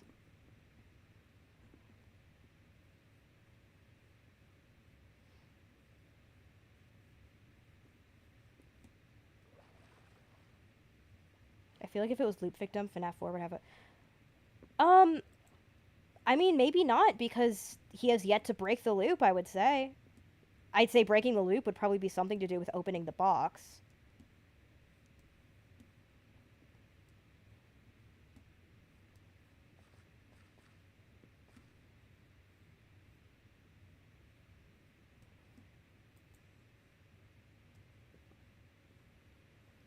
But since, like, Agony and Remnant are memory anyway, the idea of people being, like, trapped in the week before they died looping is not at all far-fetched. FNAFology made a great bid. I don't think CC plush, because I think CC is just Golden Freddy. Because I don't see why the plush would be haunted. That motherfucker was in the sister location basement, and it was doing nothing. I don't think that thing's haunted. Who is talking to them at the end is up for rigorous debate.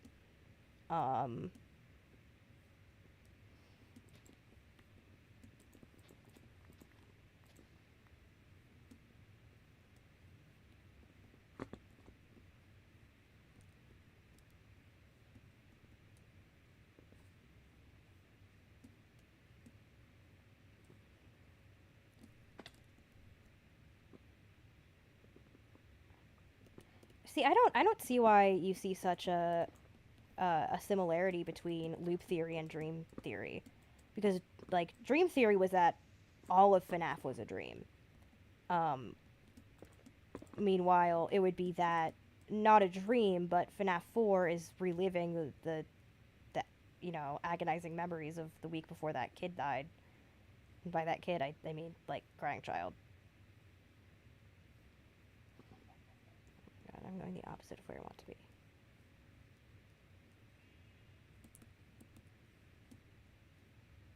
Oh, Yendo. Yendo is probably short for Yellow Endo, which in the original FNAF files, Golden Freddy was referred to as Yellow Bear, and Yendo has the same mechanic. What does that mean? Who fucking knows? Because it is definitely a sister location Endo. It could be some kind of prototype. It could be Will trying to recreate or spread around the Golden Freddy stuff. Because he's like, maybe if I put some of the Golden Freddy agony in this thing, let's see if it'll do the same stuff. That could be an idea of what it is.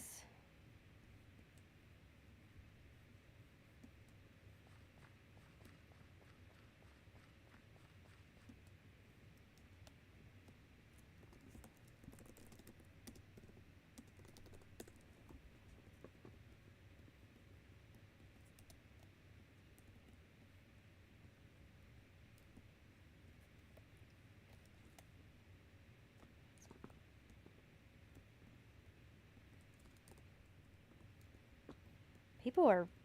Oh my god. People are speedrunning this game.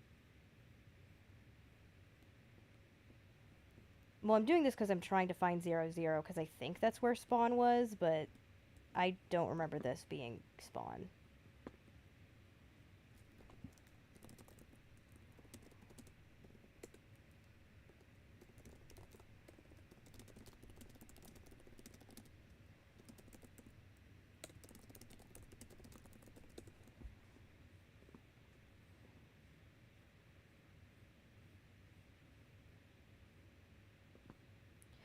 The evidence for the loop idea would be the interesting connections. There's a lot of interesting stuff going on with the Into the Pit game and the week before and how they function.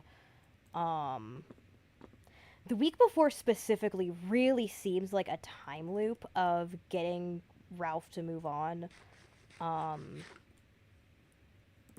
Because you have to go through it multiple times.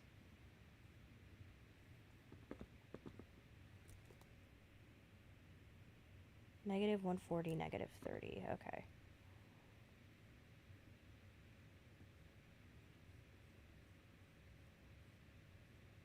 I can do that. I'm not too far from that.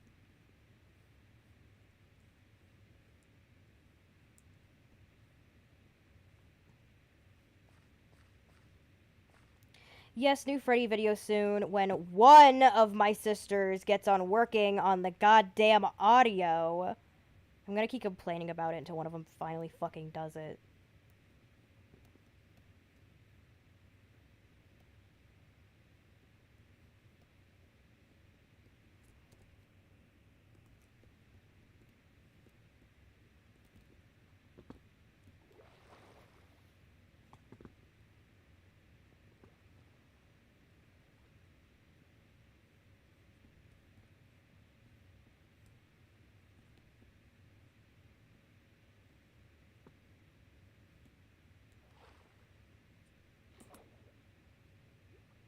Box being a clue for him being in a loop. I'm not sure. I'm not sure how the box connects to the loop, other than like the idea of opening it would be. I mean, I think the reason opening it is important is because Crying Child's body is in that thing, and they very much specify that that's how ghosts work. Is once they see their body, they are much more aware. Um, Especially because usually before that they're just kind of wandering and don't remember how they died, and a body really helps them remember how they died. Um,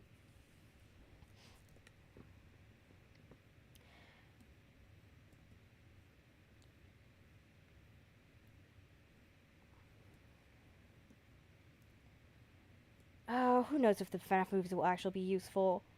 Scott said, apparently, according to Matthew Lillard, Scott said it's to help put pieces together and like give hints towards the games. But oh my god, he said that about everything except the Silver Eyes. I think the Silver Eyes. I don't think he had any. He was like, nah, I'm just doing this for fun. Um,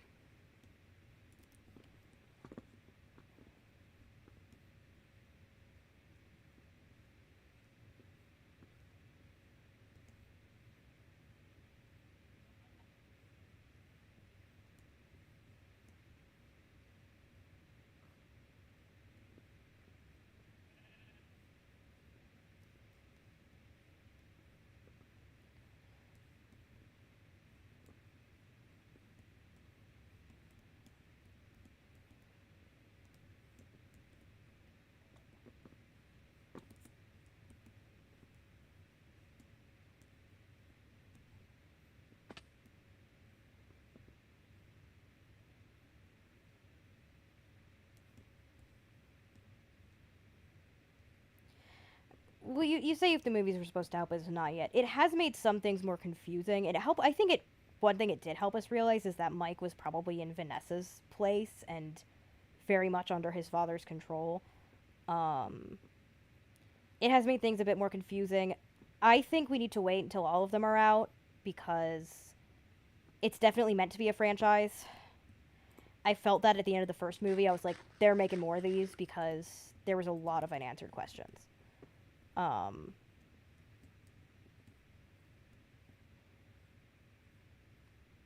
Spirits are actually present in UCN. Hard to tell. Um, Because it does seem to be more than one person. Because Charlie is absolutely there. And she refers to the others as under her protection, but also like animals. So, I think it probably is.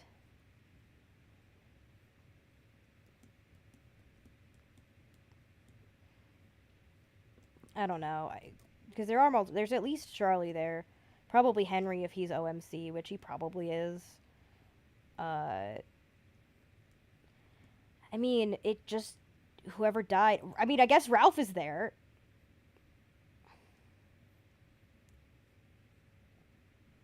Apparently, Ralph is there.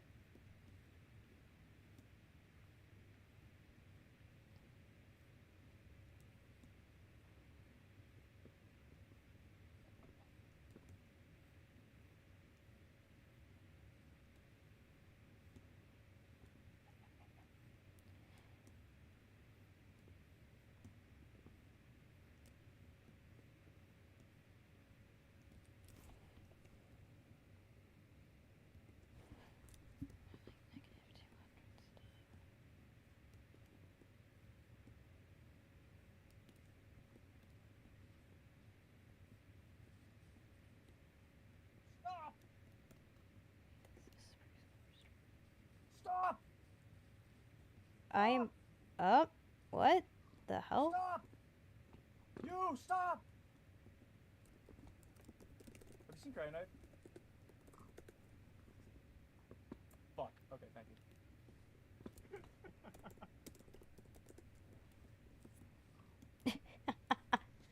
He was saying it so like they were saying it so like the same every time. Okay, what do you mean by Glamrock Freddy being emo? Like, does he have like is it like fingerless gloves? Because all of them have that. He's quite literally glam rock. Glam rock is a fashion movement. That's what they based him on. I don't believe he is emo. I believe he is glam rock. Are you talking about him being emo about like his boyfriend dying? Because I could see that.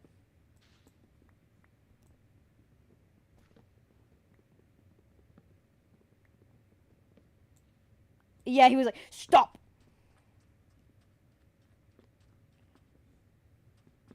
Did I get... Holy shit.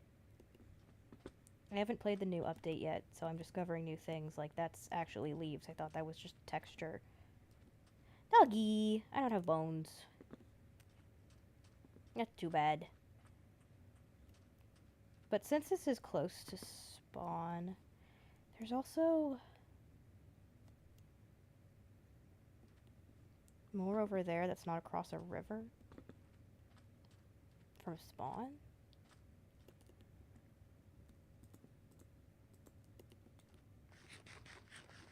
He has little spike cuffs. Yeah, he's glam rock. Don't all of them have that? I think Roxy also has spiked cuffs. It doesn't I think all of them have that, except maybe Chica.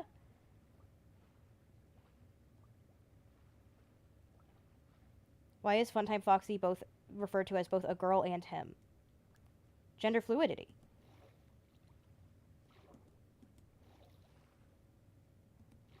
The answer is very simple, gender fluidity.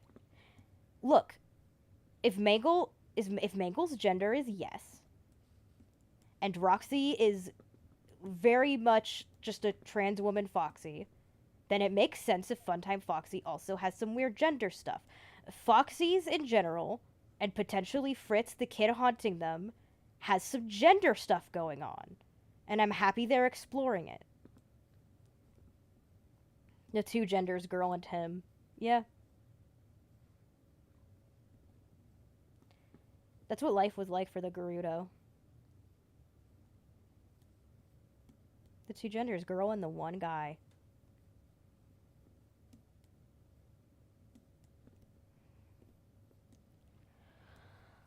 Hey, doggy. Ooh. That's pretty cool. Oh, that's a house spot. Yup.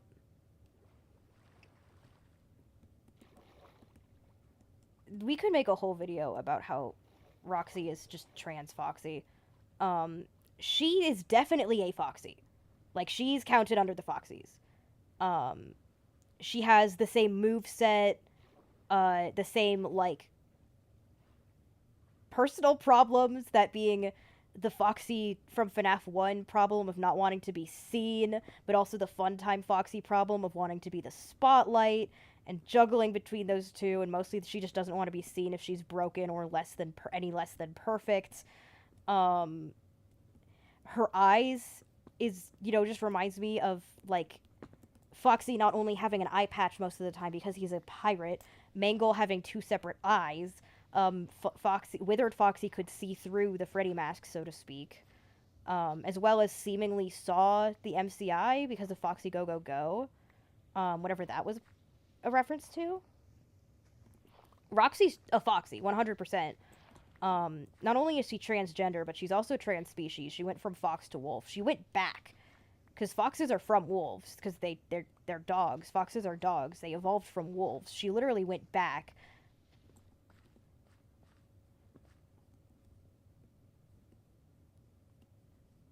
Yeah, this is a house spot. Whoa. Okay, maybe not. Maybe I do a floating house up there, because what is that formation? Why does this work so well? Because she's just girl... Oh, sorry. Because she's just girl Foxy. Who's winning? Fredbear? If it's the usual Fredbear, like Golden Freddy, then Cassidy is winning because Golden Freddy can't... Well, I say Golden Freddy can't do a whole lot. He can bite your head off. If you look at him for too long. And also, teleport. So maybe 100 Cassies would win. I think they could outnumber him. Because 100 is a lot. Yeah, Glamrock Foxy is Roxy. She's just a girl now. People just don't like to accept these things.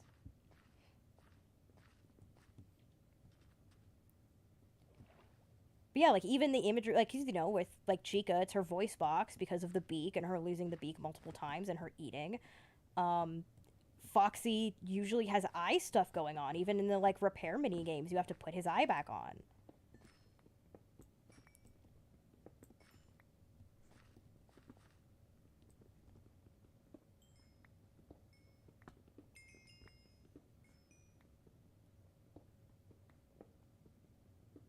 And then Freddy has a head getting chopped off motif, which is very Fredbear.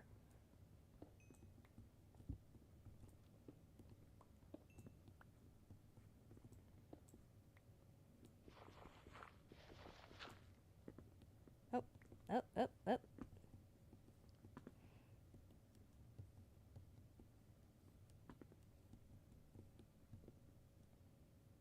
Yeah, look at that.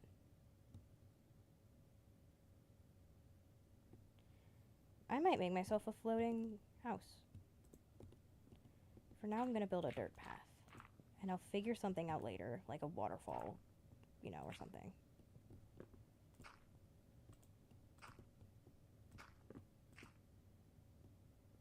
How to beat Golden Freddy, Blink. Yeah, true. Also, the way Ralph died to Golden Freddy was just hearing the bite of 83. Which people talk about, like, Shatter Victim and whatever the hell. But there's a thing where you hear the audio of the bite of 83, and then it's heavily implied you're immediately killed by Golden Freddy, which implies the intrinsic connection of Crying Child and Golden Freddy. Golden Freddy's mechanic has always been look away before he attacks. Has to stare at him, and he dies when he looks away. Why? The other interesting thing, and another reason why I think that the week before is some type of death loop, Golden Freddy's, like, moving and standing. Golden Freddy's not a mover and a shaker. That's one way to put it. Golden Freddy likes to sit there and not move and teleport to get around. But if it's, like, a weird spirit realm, then yeah, I think Golden Freddy can absolutely be moving around.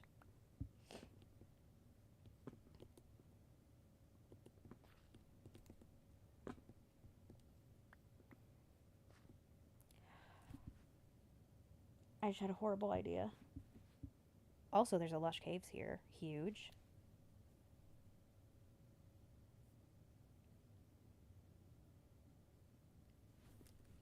Yeah, Golden Freddy does just act weird in the book, but not out of character. I think people saw Shatter Victim and Golden Duo because they were looking for it. But if you, like, actually look at it, like... I mean, the most it implies is Crying Child has an intrinsic connection, which is obvious.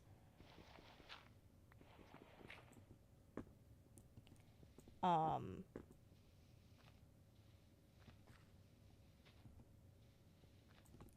am going to set up shop somewhere, but with this huge gulf, I want to build a floating island, like, in this gulf. It doesn't even need to be full. I can hollow it out. Oh, boy. What we do to survive. I'll set up shop somewhere. Be in the corner here. People hallucinated Fan and Cassidy appearing in the week before. Yeah, because they're like, oh my god, a woman's voice. Yeah, an adult woman, and it's Bronwyn Light. People absolutely hallucinated her showing up. People hallucinate Fan and Cassidy showing up everywhere because people hallucinated Fan and Cassidy. She is straight up not real. She's never existed. She never has existed. I want to make a video just about that because there's even more stuff we've noticed, but Connie wants to wait till after Secret of the Mimic for some reason. So, I live with it.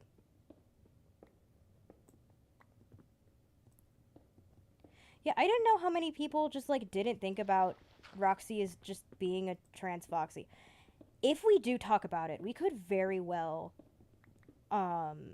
because another video idea that I want to do, I want to make the bullet points, is I want to make a video about what we know of, like, the characters, personalities, and facts of life and afterlife about each of the missing children. Because, like, we know a lot about Susie, but you can speculate a lot.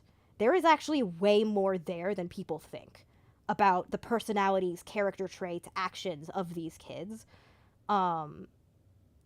The least there might be is for Jeremy, but, like, especially Freddy, like, the Gabriel, the kid in Freddy, there's actually a lot you can glean about him.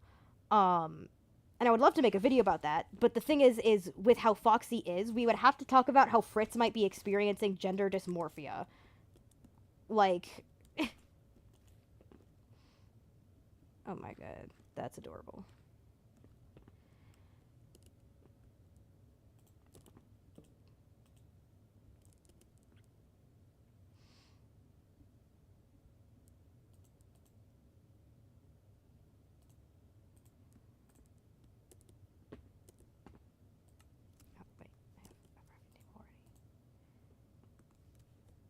But if we made that video, it could very well, in the Fritz section, become a mini Roxy's just trans Foxy video, because we can go over it very quickly. I don't know if it needs to be a whole video, you know?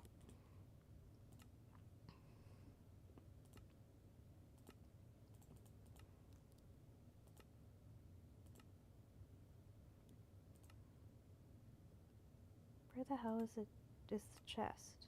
Hello? Oh, that's right.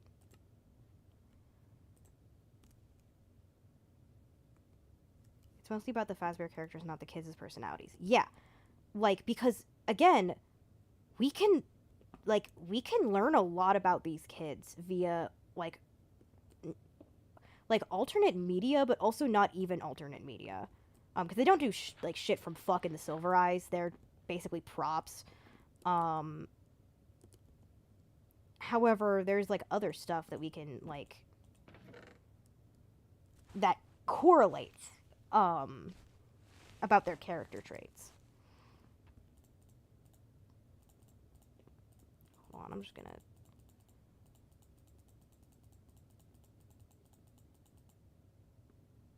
FNAF has gone woke. FNAF's been woke.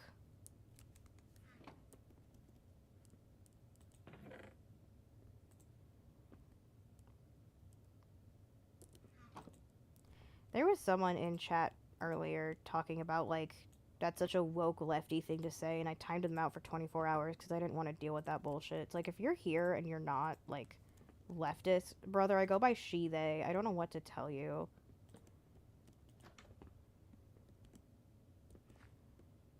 I go by she, they, and I talk about love and women. Hey, y'all ever hear, hey, guys, y'all ever hear about this? It's a thing called women. They're, like, really cool and, like, pretty. And they're, like, hot. Have you ever heard of this? Men, too, I guess. Like, I also like men, but, like, y'all ever seen women?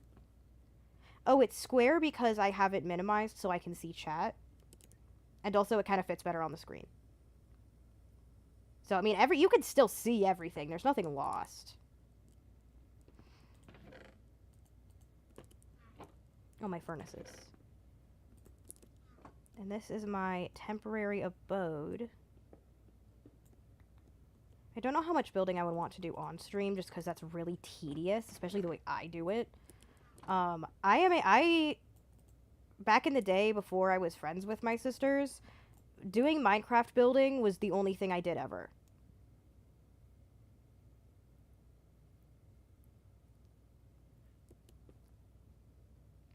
Why did Phasma Entertainment create all of their characters in the 70s?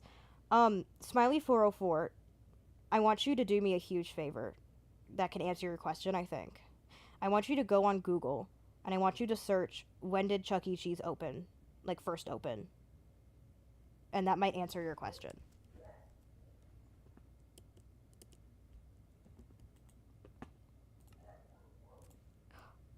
What the fuck? Well, now I have 12 spruce trapdoors.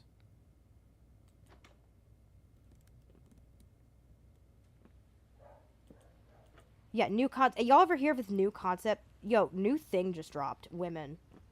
Y'all ever hear of this? It's like this cool new thing.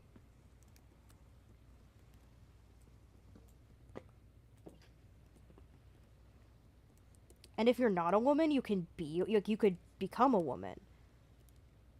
Well, usually the thing is that you're always a woman. Sometimes people are women and they don't even know. That's really sad. We should make it so that never happens ever again.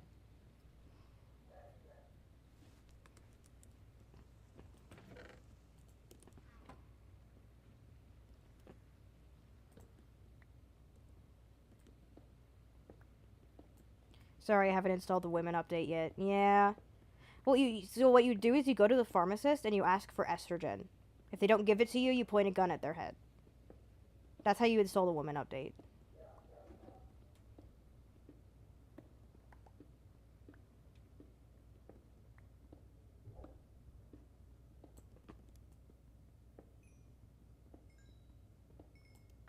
New thing just dropped, woman Adam. Yeah, he probably was like that. He was like, yo, this is awesome. Look at her. Look, I have a beautiful girlfriend.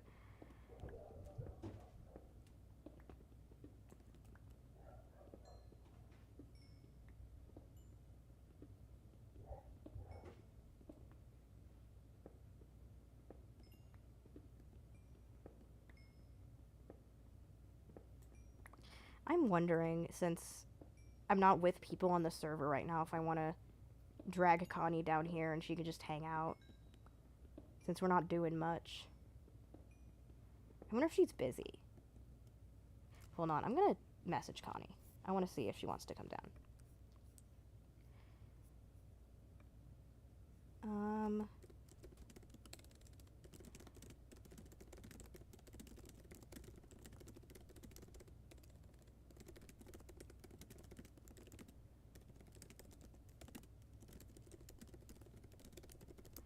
Okay, she is currently offline on Discord, which usually means that she's asleep.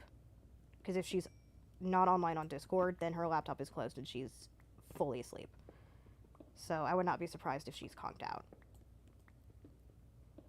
EXE gender not found. Yeah, that happened to Lolbit, I think. I believe Lolbit also has ambiguous gender, if we're looking at, like, Foxy's having, like, gender fluidity.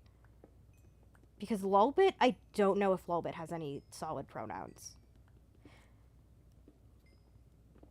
I think Lulbit is the non-binary to Mangle's gender fluid. I think Mangle stole all the gender from Lulbit. You left your gender out in the sun and it melted in a puddle. Oh no. Well, I hope it unmelts.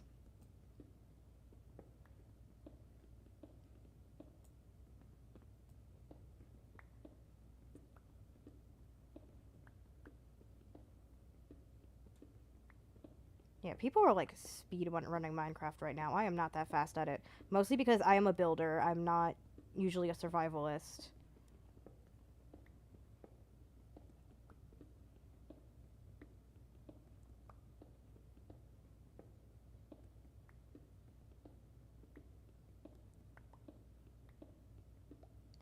Okay, but Spring Bonnie is my NB icon. True.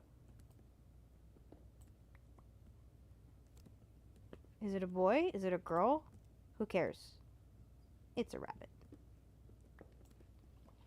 That one hits me very much as the character as well. Like, the character of Spring Bonnie was never really given a gender.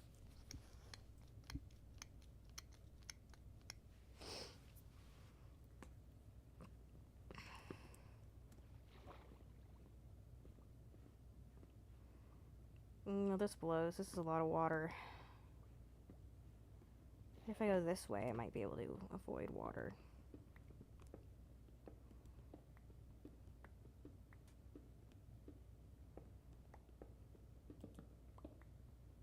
Oh,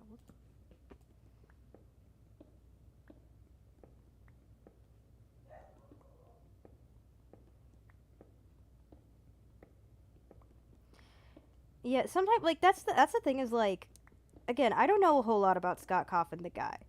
As far as I've seen, he's really cool and nice. People love to say, like, random shit about him as if it's true, when, especially gender-wise, in his game that he made with his own hands, he said Mangle's gender was yes. So, clearly Scott is woke enough for that. Scott's a little bit woke. Woke enough to be cool.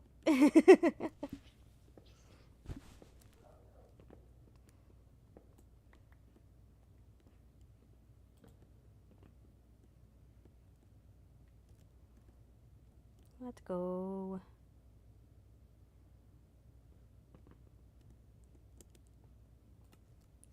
This, because I might want this. What I really want to do is just keep going downwards. Do you think the puppet could be the fifth missing kid? That would imply that yes, Cassidy and Cece are the same, and would explain why FNAF 1 mentions 5 missing kids when Cece never went missing.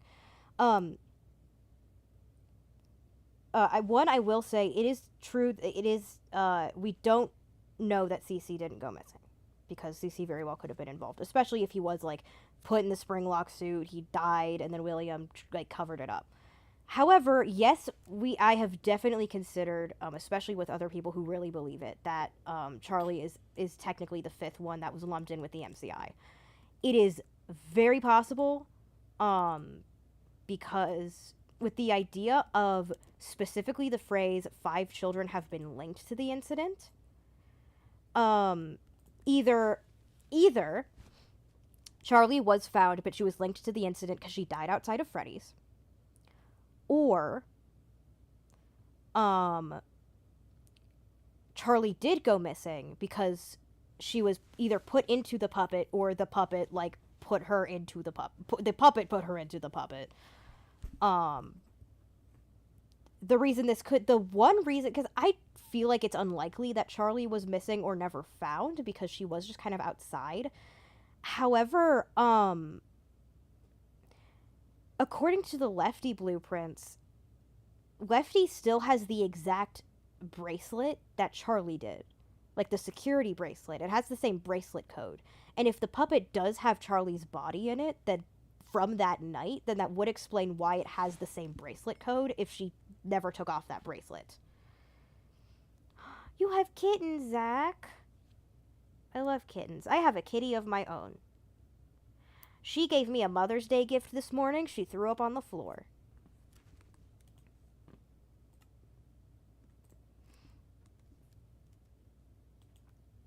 The puppet is an animatronic. It's a weird one, I'll tell you that. I think the original intention in FNAF 2 was to have it, like, on strings, on, like, pulley strings that went about the restaurant. But I think it's just an animatronic now. It's more fabric than metal. It's an animatronic that we have never seen the endoskeleton for. I think the endoskeleton for the puppet would just be really weird and lanky.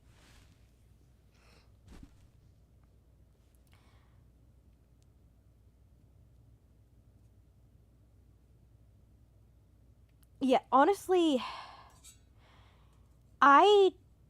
there is, I think, compelling evidence for either Crying Child or Charlie being the fifth, quote unquote, like, listed missing kid.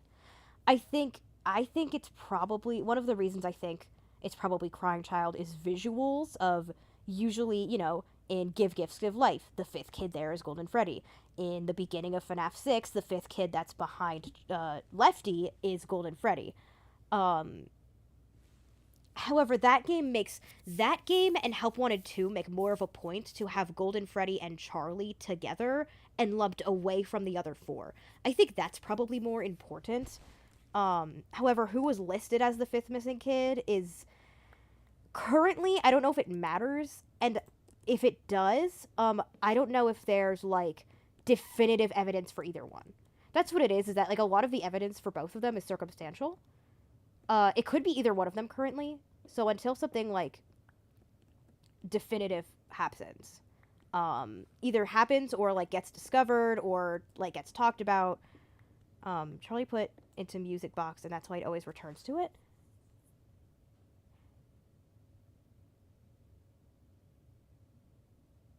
It depends on how big the music box is. See, I think if drowning is correct and that was a music box she had as a child, then she's probably calmed down by the music because of, like, ghost stuff. The music, like, just completely calms her down, maybe even puts her in a happy memory. I would say it depends on how big the music box is. However, it is, I don't think it's the same music box from when she was a kid. It's probably the same song, though. I'm guessing they were testing out when it came to music boxes. They either had that already, or William was thinking that Charlie was possessing that thing and was like, let's try this one, because I know she would go crazy for my grandfather's clock.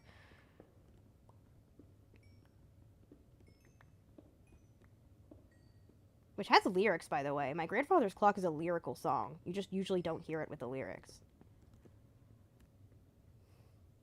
Charlie, yeah. But it's, I would say Charlie being in the music box that's in the location, I can't say it's impossible. Because I don't know if there's anything for or against it.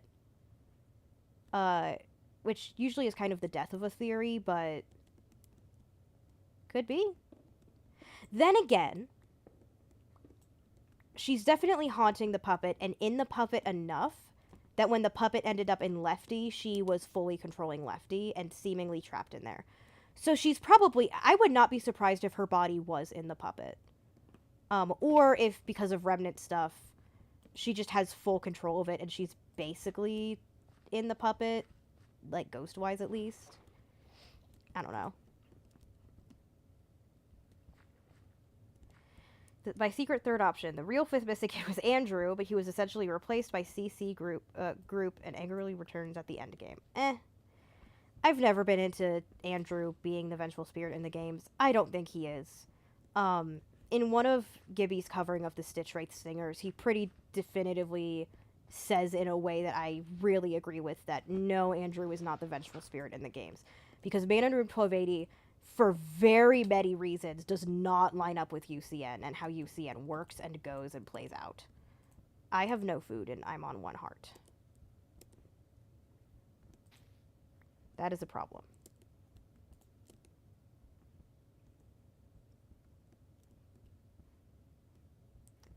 There is glowberries, but I worry about going down there in case there is a monster. Because I don't want to get ambushed by a skeleton.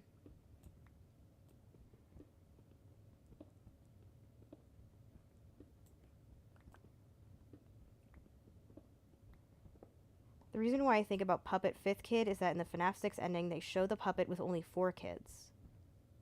Which FNAF 6 ending?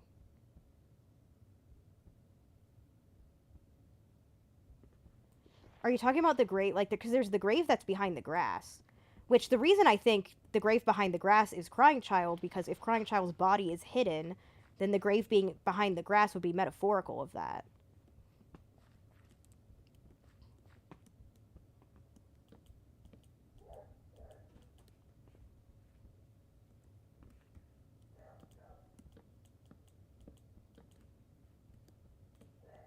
Oh, dear.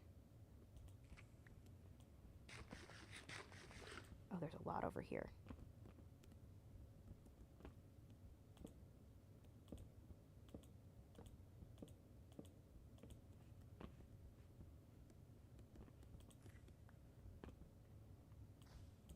Bitch. Oh.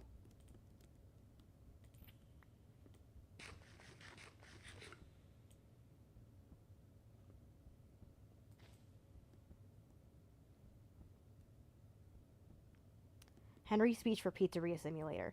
Yeah, the screenshot of that doesn't have Golden Freddy showing up yet. That is interesting. That would be a good implication that Charlie was the 5th kid.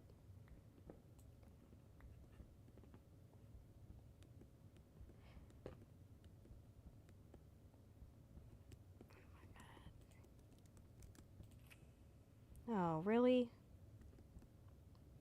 What I'm gonna do is...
I don't know how to get back up.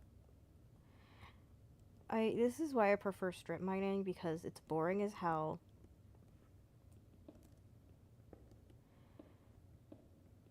And you might not even find anything, and there could be something right above you and you don't know about it. But it's safe, and it's harder to get lost.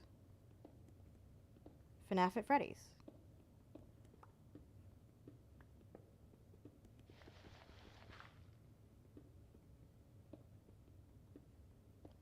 Because I would like to strip mine deep enough for diamonds, but, I mean, we'll see. I was lured by FNAF lore talking here. Yeah, I mean, we're talking about FNAF lore, just various discussions. It's kind of chill. It's just a chill stream. It's just me and you. I think Connie is passed the fuck out in her room. So, we're just chilling, talking about stuff. Talking about, you know, how Kassashi isn't real and was a, you know, mass hallucination by the fandom, and you could trace her creation back. You know, that kind of fun stuff. Best FNAF game? Like, okay. So best game is very different from my favorite. One of the best things you can do in media criticism is separate your favorite from the best. I don't know if I know my favorite. It might honestly be...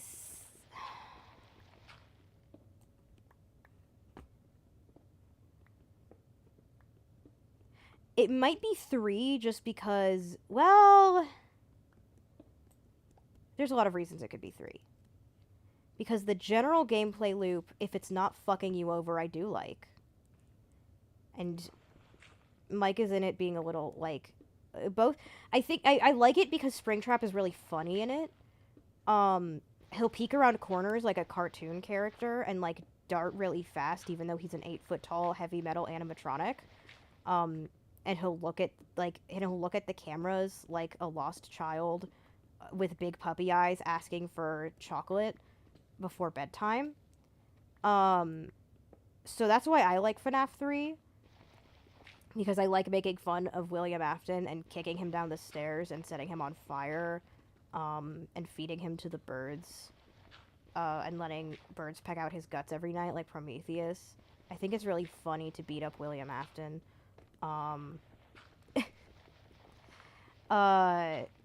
The best one...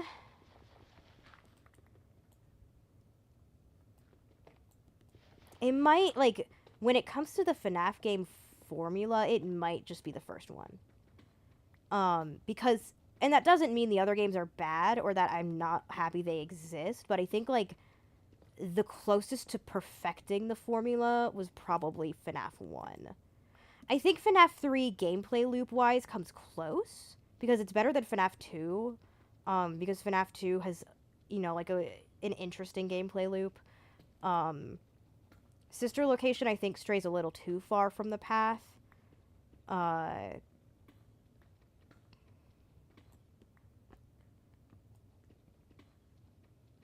Yo, let's go.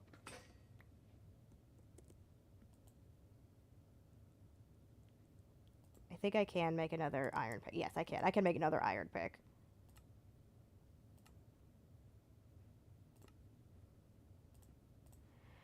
No diamonds to mine. Hey, sorry guys. Every time I mine diamonds in Minecraft now, someone showed me this, like, kids Minecraft cover, and it's this tiny child in, like, #1 Victory Royale voice, just being like, no diamonds to mine. No diamonds. No diamonds. No diamonds to mine. And every time I mine diamonds now, it comes into my head like a wrathful spirit who won't let me, you know, be normal. That's 4 diamonds, baby. That's enough for a pick and an extra one.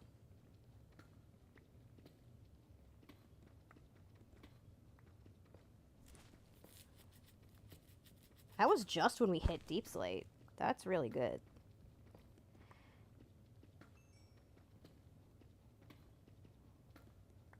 Oh yes, I love calling him Peepaw. I love the fandom that doesn't, like, the fandom that isn't thirsty for him. I think I love how most of the FNAF fandom treats William Afton, which is how you should treat all serial killers, which is as a fucking clown. He's a joke. He's a loser. He's an idiot. He's stupid and dumb, and I want to kick him down the stairs and bully him and call him clown, like the end of It 2, where you just chant clown until he dies. Like, that's how you treat serial killers, baby. They want nothing more than be taken seriously and be, you know, taken like they're a fucking person from Criminal Minds, when, like, no, you're a dumbass, you're an idiot. People love to do the, like, the genius murderer trope when, like, you have to be somewhat stupid to kill someone. Like, if you're a serial killer, like, that's even crazier. Unless it is, like, a self-defense kill or, like, a, you know, almost Gypsy Rose Blanchard, like, kind of justice-based kill where, like, she didn't need to do that, but, you know, it's probably good that she did. At least for her. I mean, I don't know enough about the situation, but just on the, you know, on a very base level.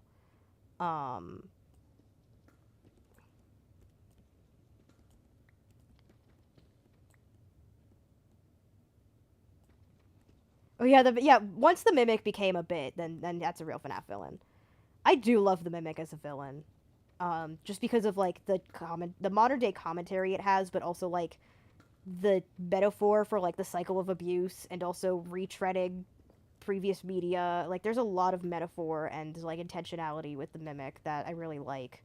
Intentionality with how he is, maybe not exactly how he's done, because Scott didn't tell shit from fuck to steel wool. Um, so I'm just hoping like Help wanted to like Ruin. I mean, Ruin was gonna be a course correction for security breach, and I think currently a lot of the games they're going through is them just trying to fix the mess they made in security breach, and that's fine. I'm okay with that. Joker in the comics is a good portrayal of a serial killer who is an idiot. Yeah, I could see that. Um, I mean, you could even look at like, say, he's one of the types of like, say, like Patrick Bateman, where like alpha males are like, oh my god, he's so inspiring, and it's like, oh, the point is that he's a dumbass, and you're missing it. Like you're aspiring to be an absolute dumbass. Like, good job, guy.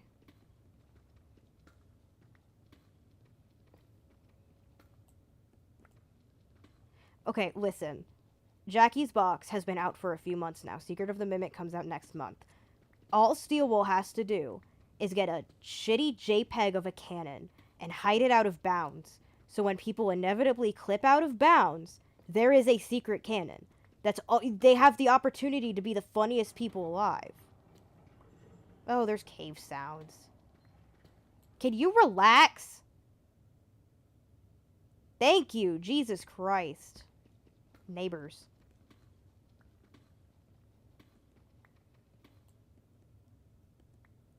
Okay. And I reached bedrock.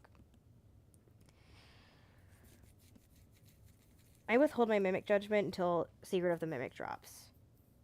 I conceptually like it, but it's taken so long to get anywhere with it. Yeah, that's fair. I think I'm fine waiting. I do really like it conceptually.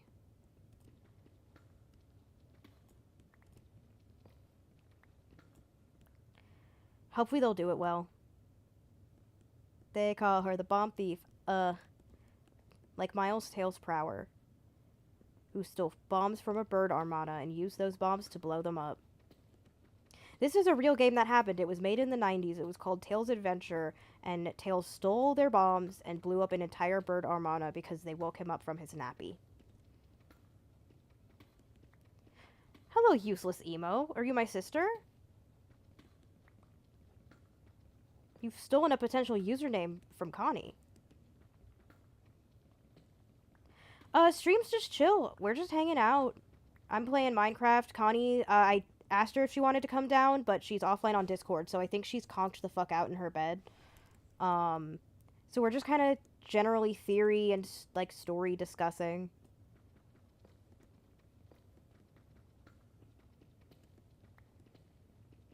I wish we had, like, recorded us explaining Shatter Victim to our oldest sister, because she was flabbergasted. I think her reaction to Shatter Victim being, what the hell is that? That sounds stupid. Might be I don't know. It was just funny. Her reaction to it was funny.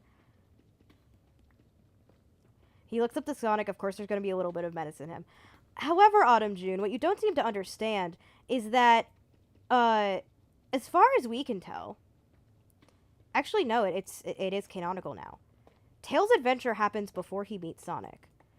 If you truly look at Miles Tails Prower, all of Tails' morality only happens when Sonic is around. As soon as Sonic leaves the room, say Sonic Prime or Sonic Forces, apparently Tails went apeshit as soon as Sonic died. As soon as Sonic is not around, all of Tails' morality goes out the window and he starts killing people. It's really funny.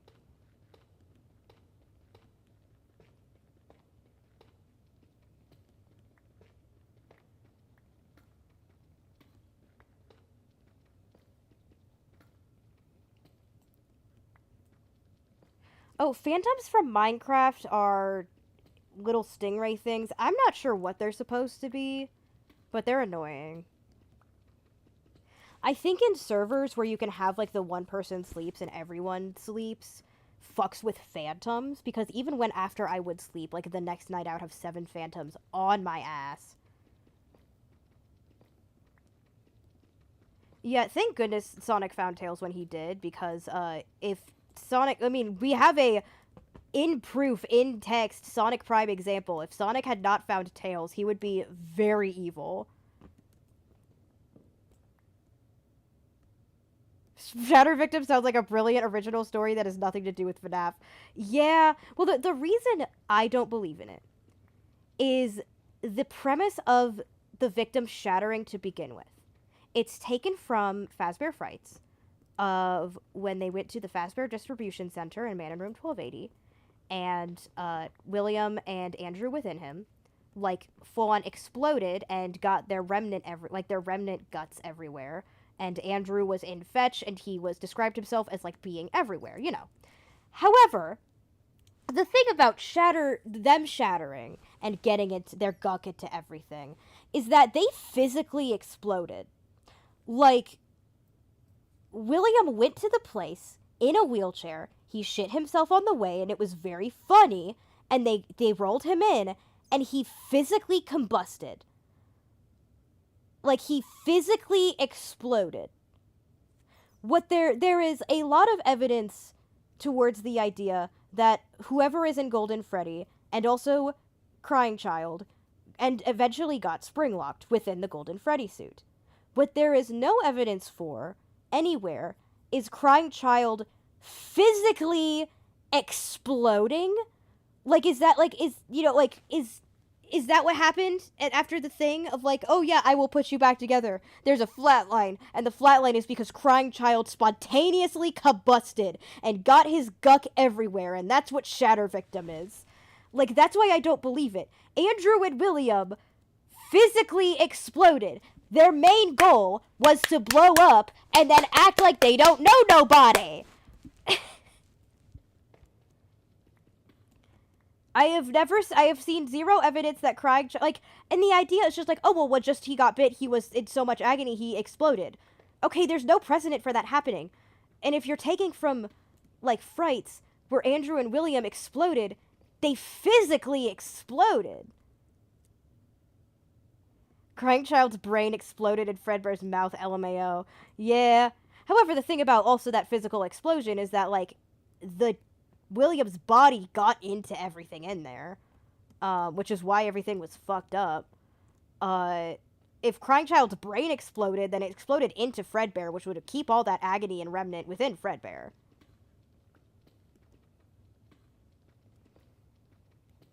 Afton busted. Yeah, he went to the Fazbear Distribution Center. Yeah, the priest was like, I need to take this guy from Man in Room 1280 to Fazbear Distribution Center. He rolled him in. William Afton, and then William Afton proceeded to jerk it so hard he exploded.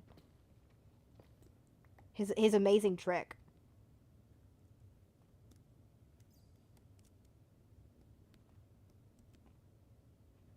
Two different versions of Shatter Victim. What are you talking about? Because the only one I know people have pointed to is the William and Andrew situation. Because Andrew was just with William until William exploded, and then Andrew was in stuff.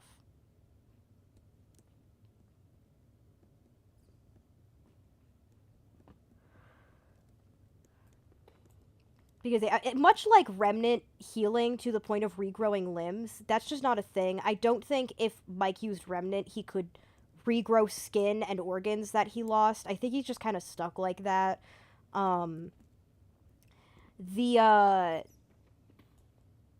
Similar to that, there is no precedent for ghosts acting the way Shatter Victim would, unless, again, he physically exploded. But then you'd have to bring me evidence for that. Oh yeah, I mean, there's a very Goosebumps vibe to a lot of the books. Because we were talking about, because Dawko asked Scott if he would do, like, a TV series for Fazbear Frights. I had a genius idea of Fazbear Frights, but each episode is filmed in kind of a different style of, like, of a horror, like, genre. Like, Rain and Route 1280 would be filmed, like, full Twilight Zone, right? Plus Trap Chaser would be filmed in full Goosebumps style. Maybe one could be more like X-Files style. Another can be more like, stupid neighbor again, oh my god. If you want to see the list of people here, it's a lot of people right now. Here's the current list of people playing. A good amount of them are also streaming. There's probably more stuff going on, but I'm fine with a chill stream. I have considered, because I play a lot of video games, especially like obscure indie games, of just streaming. But I worry about, because I will sometimes play games weird, I'll like play it and then turn it off and then come back to it like the same day and play it for like a minute and then turn it off and go do something else and then play it again. And that kind of schedule is why I don't know if I could do like full video game streams. However, it's absolutely something I've considered, just because I like playing video games, and I find a lot of good obscure ones. Oh yeah, WandaVision was like in different time periods, so unless they went in the order of time period, like, you know, they do Goosebumps and then they do like a Supernatural-esque, horribly color graded episode, which honestly, I feel like there is a Fazbear Fright story they could film in the style of Supernatural, and that would be really funny. Oh, Connie's pitch was that Blackbird would be filmed in found footage, and because of that, it is now ambiguous whether or not the entirety of Blackboard was their student film, or if it was just like they started doing found footage while making their student film. That one being found footage is really good. I like that.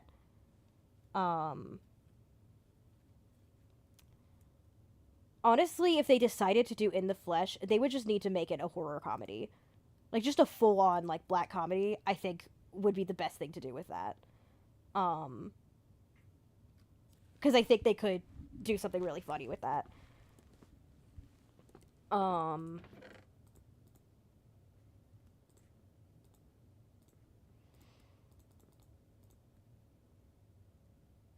Blackbird found footage inspired. Yeah, that was Connie's pitch, because she's a genius.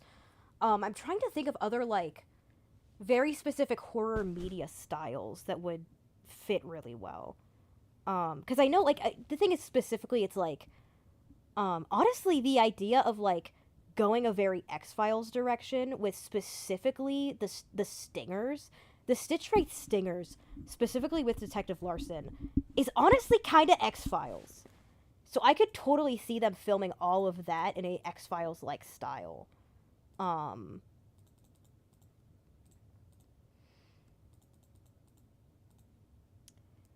then there's, like, because the one I would want to be full-on Twilight Zone would be Man in Room 1280, because that is a very Twilight Zone story.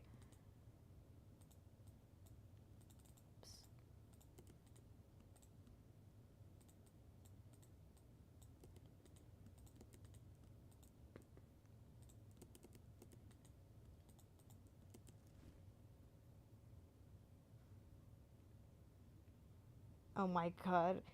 My name is Matt. I made the flesh. It was difficult going into labor. But something went so wrong, and now I can't do anything but well, he didn't raise the child. He died. He immediately died, so he didn't have to pay child support. Oh, okay, bye, all-seeing eye. Have fun.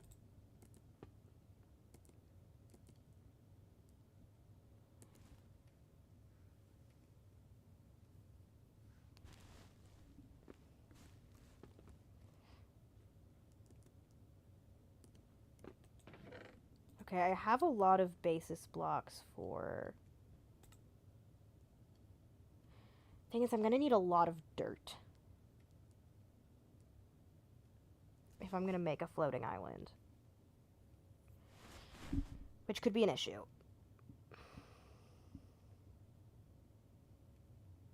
Oh, are they already starting beef in the chat? Hold on, what's going on?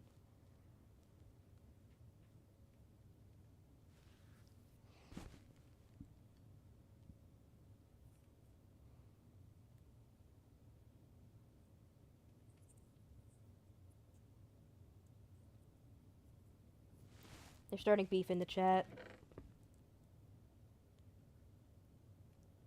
Oh, a bunch of people are dipping out. That's good. I hope everyone had a good Mother's Day. If you were a mother, I hope you were celebrated. If you have a mother that is worth celebrating, I hope you celebrated her. If you have no mother for various reasons that could cause you to not have a mother, then I hope you're just chilling. Oh, bunny calls peak. Oh, and I didn't. That's one where like my favorite Fazbear Frights is probably different from the best one, and I think the best written was Bunny Call. And part of it I think is because it was so inspired by true events that really helped.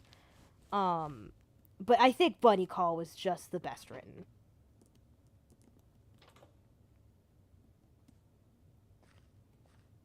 I need to get a food source. That's what I need to do. I'm kind of surprised I haven't found a village because usually they spawn in a lot. What do you think about Frights Fiction? Yes, I do know about Frights Fiction. Mainly, Gibby keeps talking about it in his book club. In his book club for Fazbear Frights. I'm not so sure. I mean, it is very hard to say. I think it is very compelling and very possible because of the game developer situation and then Help Wanted, and I wouldn't be surprised if Fazbear Frights was also run by Fazbear. So I could see them doing that kind of thing. Some of it feels like a bit too much. However, like, that would explain why there are those characters in reference to Frights on arcade machines and stuff. The issue would be Tales from the Pizzaplex. Because I don't think the Pizzaplex has enough bad rumors and press about it to release that kind of thing. And they seem much more specific, and GGY, I think, just actually happened. The issue with Tales from the Pizzaplex is, much like Frights, it is possible, I think for sure GGY happened. If anything, I think a version of GGY happened in the game's verse. And probably the Stingers. I think the Stingers happened in the game's verse. I don't think all of Tales from the Pizzaplex happened, because I just don't think it's possible. Tales from the Pizzaplex makes Frights Fiction interesting. But it is something, either you can read, like, say, Hudson in Room for One More. Not Hudson. That one's not Hudson. I don't remember the guy's name from Room for One More. The night guards that aren't Mike kind of blend together in my brain. Who is the guy from Room for One More? Do y'all remember? Anyone in chat remember?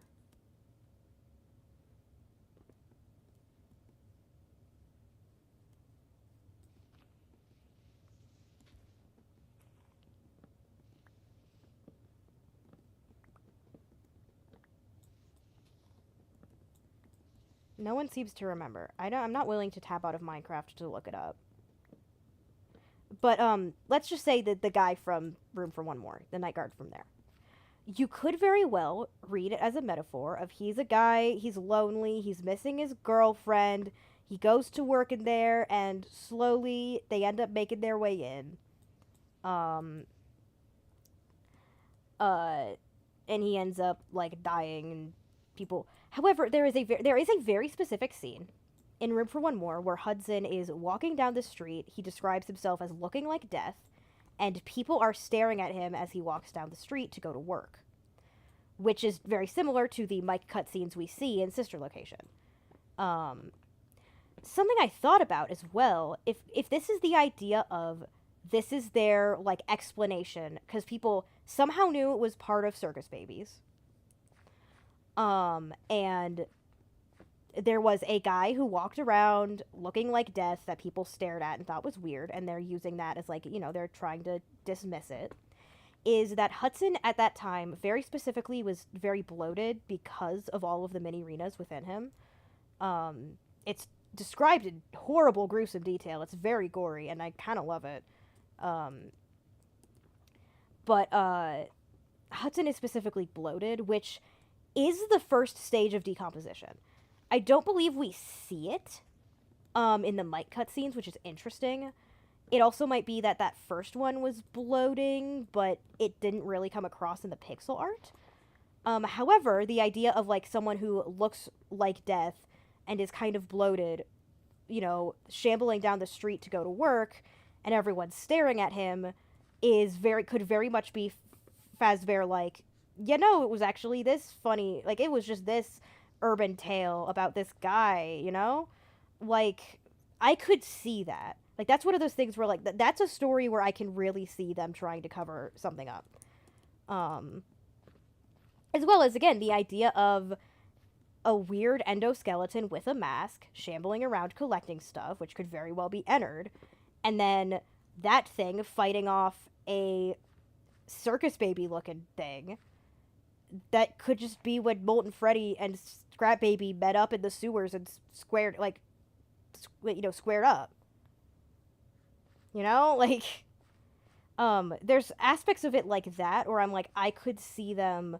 The one issue is they like name drop William Afton, which is interesting because either A, you are making fictional stories about a real life murderer that they have now found out did it, or he was never found out even post death, and they're just taking this company CEO and like dragging his name through the dirt, which he deserves, but they don't know that for sure.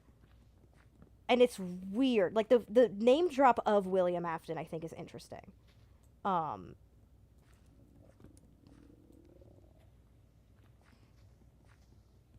think it's odd. And could potentially go against Frights Fiction as a whole just because of William Afton. Room for one peek. Yeah. But I think Room for One More is symbolic for an eating disorder. Kind of. Because part of it is that he's not taking care of himself after he loses his ex-girlfriend.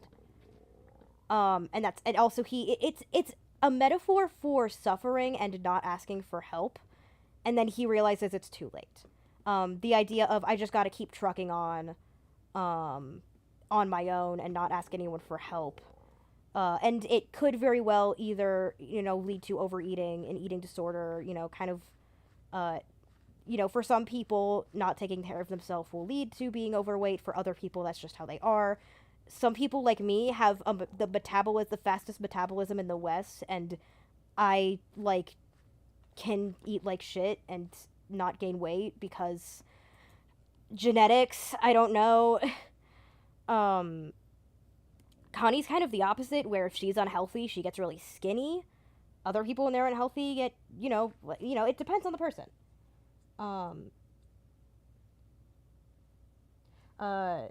Room for One More makes me think that's what the main arenas do. Might have went inside of Michael after his scooping. The main arenas could have been involved in the Ennard. The thought is, the other possibility is that people have theorized that Room for One More takes place right after Sister Location, hence why none of the animatronics are present or a threat to the guard. But the main arenas didn't get out, but they saw what Ennard did and said, oh, we can do that too. So if something like that did happen, or if, it's in the same, the idea of the same universe, then that, I think, is a very plausible idea of what's going on there. Michael, if he lost his family right before Sister Location. Either Mike, I think Mike is lonely and depressed in general, which I think is why he's usually stinky. Either, again, it could be missing his family, it could be very literal, and maybe he's not mixing a girlfriend who broke up with him, but he could be, there's that, especially with, what my certain thoughts about a girl that was born in 97. It could be very literal. Maybe that's what the story's telling us. I kind of doubt it, but that is there.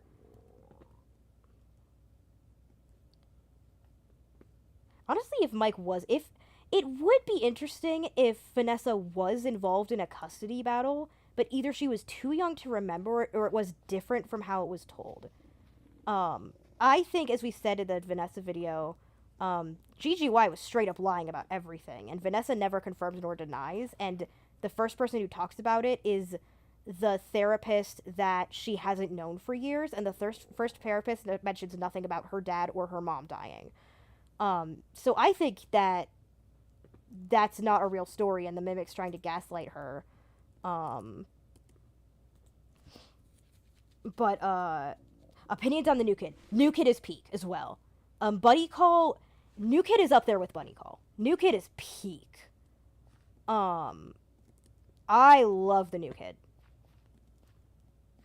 New kid is one of the peak ones. The new kid is the only piece of evidence on the scale that I think actually goes towards Crying Child being the vengeful spirit because of how it is.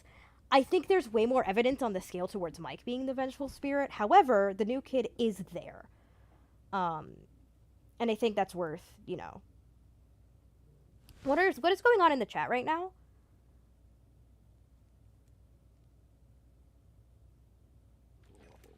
Ah, he is now back at spawn. That's rough. Yeah, I'm thinking Vanessa never even experienced a real custody battle. I don't think she did. It is possible that there is truth within the lie, and it's, you know, mixed between her actual life. It's not impossible her mom committed fuzz sounds, as I'm going to say, because I don't want YouTube to get mad at me.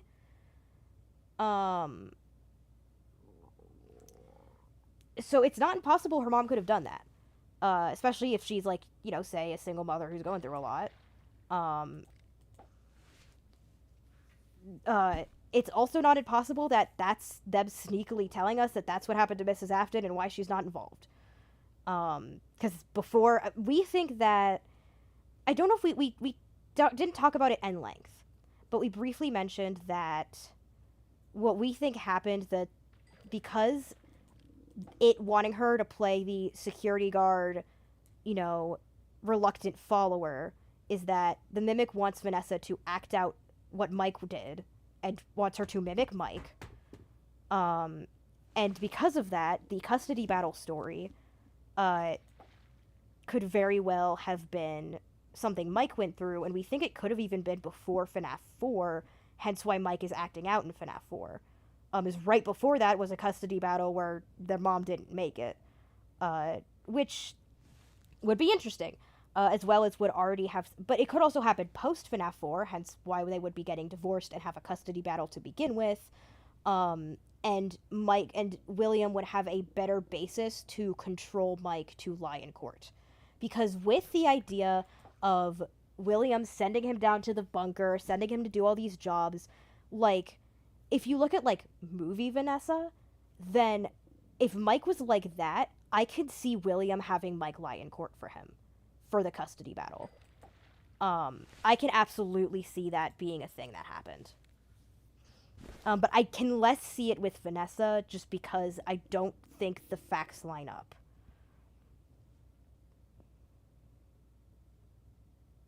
But, I mean, hey, they might prove me wrong. I mean, also, what's interesting is, like,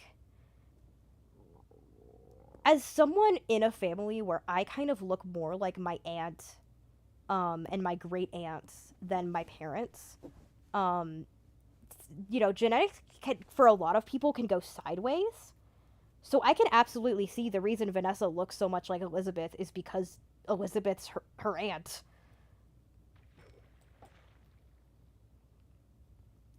Oh, I don't think you missed much. I mean, you might have missed some stuff. We've just been yapping. My Minecraft character is very hungry and is very mad about it, and I have... One of the sound packs has, like, this stomach gurgling, which usually can be useful, but right now is kind of annoying.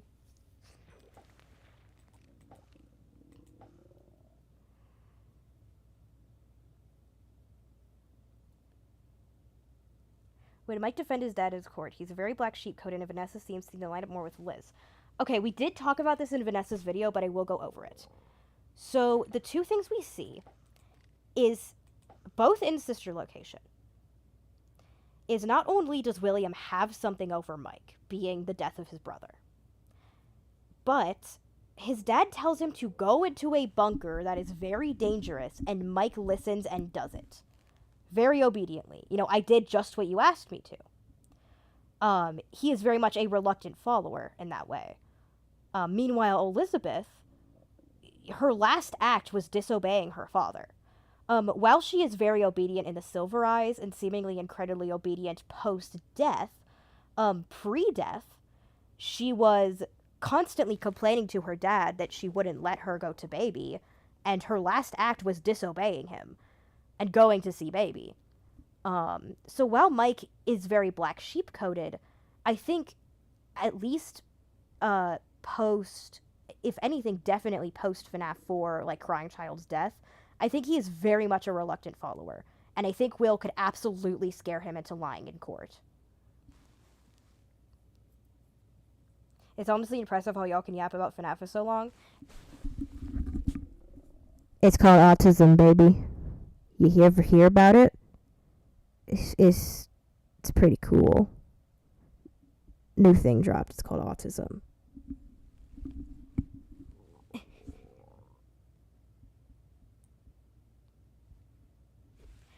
But yeah, that's why I think that it wasn't Elizabeth who lied in court, because she is much more defiant. Consistently.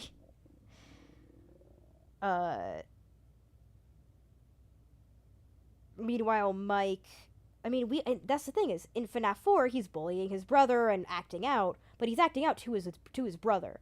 We don't see how Mike is with his dad pre and during FNAF 4. He could be perfectly obedient to William, and we wouldn't know. New drops, women and autism. Yo. Guys, huge news. You know those 2 new drops? You could do both of them. Women can have autism. This is huge. Guys, this is huge. Never before seen technology.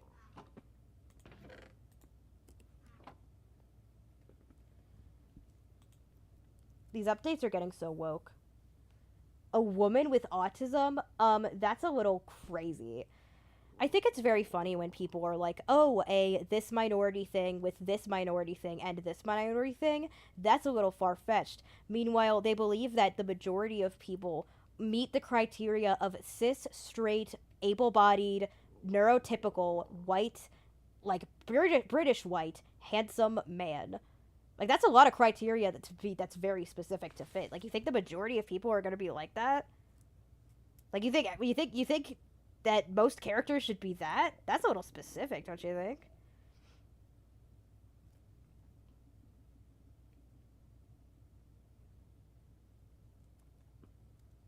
I can't wait for my Minecraft character to stop having tummy rumbles.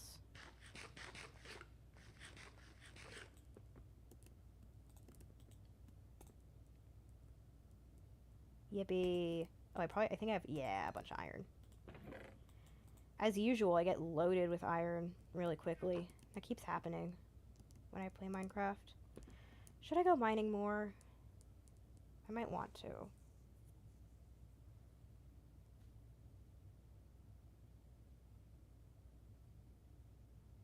We do a bit with Hudson and his father and Pete and Alec. Yeah. Pete, I think, had a better relationship with his father, especially because the divorce seemed amicable. Wait, I'm thinking of the right one. Pete was the kid from Step Closer, right?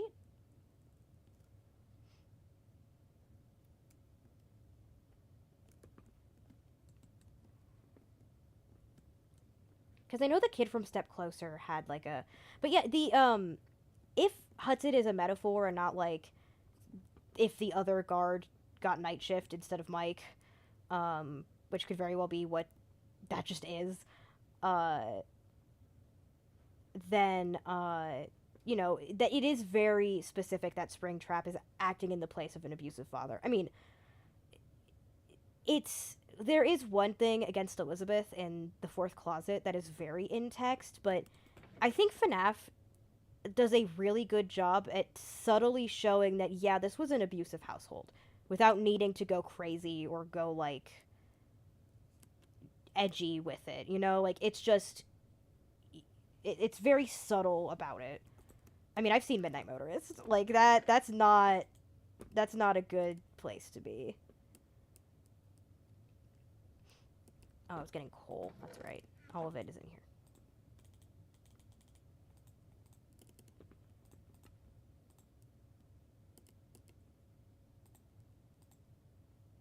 Yes, Pete was Step Closer. Yeah. Step Closer is an interesting story. That one is a conversation piece, I think. Oh, dear. There are aspects of it that can be seen as, like, a, I think lonely... Well... Step Closer is definitely some type of metaphor for the characters. That's why I think, like, there definitely are Fazbear Fright stories that are metaphors, because Step Closer is like that. But yeah, Hudson, which I will joke, I do joke about that one, because I do think just the phrase Springtrap gives him a swirly is really funny. But, like, you know, it's an easy role for Springtrap to slip into for a reason. You know, it's like the thing we talked about, and we talk about this when people bring up things like Will Care, where, like, I think Will thought he liked his kids. Maybe around the end he just didn't really like Michael a whole lot. But, you know, abusive people don't wake up and say, I'm gonna go abuse my wife today. Like, abusive people usually think they love the person they're abusing.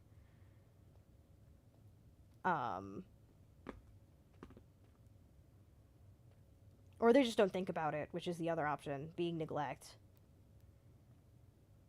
I can't find videos about Pizzaplex story Monster. Okay. So, me and Connie read it. So, it is not a rare find. It is a cut story that they ended up releasing in a Tales from the Pizzaplex, like, pack. It should have stayed unreleased, because it is very clearly unfinished. It was definitely a draft they threw away, which drafts thrown away should usually stay drafts thrown away. Here's the thing. I read it with Connie, who has a creative writing degree. She tore that story to shreds before my eyes. I fed the story to the starving piranhas that was my sister, and she ripped it up. And I cannot, like, articulate why it was so bad as well as she can. So if she was here, I would have her talk about it. I think it's pretty obvious when you read it that it's just not a well-written, well-paced story, and it was probably a first draft that was tossed out.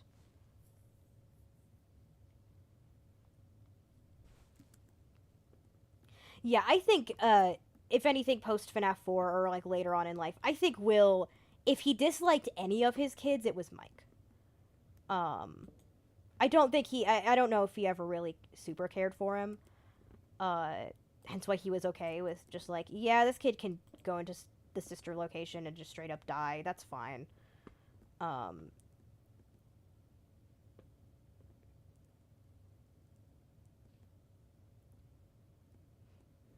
And then Mike burns his dad alive, and then they go to hell, and Mike pokes him with hot sticks forever.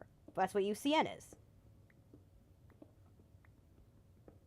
Which, something me and Connie have been talking about, because the idea of, like, remnant being memory and stuff has come back into the conversation a lot again, just because of, like, you know, people reading Fazbear Frights over again. And here's the thing about UCN. When it comes to, like, agony memories and remnant memories, you can either put someone in their own happy memory or your happy memory. Jake says he could even sense that when Jake is remembering his happy memory that would help him move on, he senses that he could even take Andrew with him. As well as Jake is able to, but then Jake is also able to, later on, put people inside their own happiest memories, so they're able to eventually rest. So memories work, like using that for memory. You either can put / trap someone, and well, but also with Eleanor, she was trapped within her own worst memory. So like it goes for good and bad memories. So either you trap someone in a good memory, or you can either trap someone in their memories or put someone in their memories or yours. Another thing for this is that when Eleanor is showing Larson, like, all the shit she pulled off, or all the shit she just knew about, I don't know, depending on your interpretation, that's her memories. She is forcefully showing, making Larson live through her memories. So that is a thing you can do. It is either, there is usually not a third party involved. I have yet to see them dragging in another third person's memories or just full on making stuff up. You have to pull from something. So UCN, if there is some kind of memory thing, it is of various offices with various animatronics, that all of which only Mike would have seen all of. If it is William in there, it's not William's memories. So if it is someone trapping, and you know, with also the line, this is how it feels, and I'm going to make you live through it over and over. You know, take that into perspective and think about how agony memories work. And I think Mike is doing something very similar to what Eleanor was doing, is what I'm saying. And I wish this was something we, like, kind of thought about before the video, because this would have been really cool to put in that hour-long video of, like, this is, like, incredibly plausible because we have textual things of people trapping other people in their worst memory. I don't know.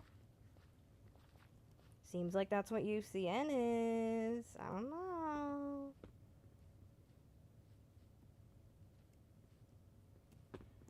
Which, I mean, again, like, as we... Honestly, because sometimes things will come up. I think the biggest line, like, vengeful spirit line, that convinces me that Mike is the vengeful spirit is the "this is how it feels" line. Because what are they referring to? They are definitely not referring to being killed. William knows how it is to die very, very painfully. He knows how it is to die. What you're doing in UCN is playing Five Nights at Freddy's. You know who had to do that? Probably by his father's will? Like a whole lot? Was Mike. And he's the one who knows about every animatronic in there, including the nightmare animatronics, which very well could have only been Mike's nightmares. And if so, then, like, only Mike saw the nightmares. So only Mike would make sense.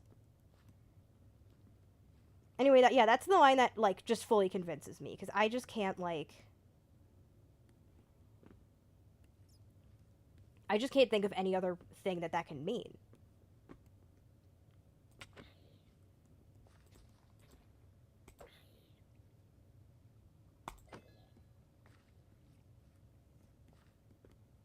Also, the whole Andrew and Jake and William dynamic thing is as points towards Mike.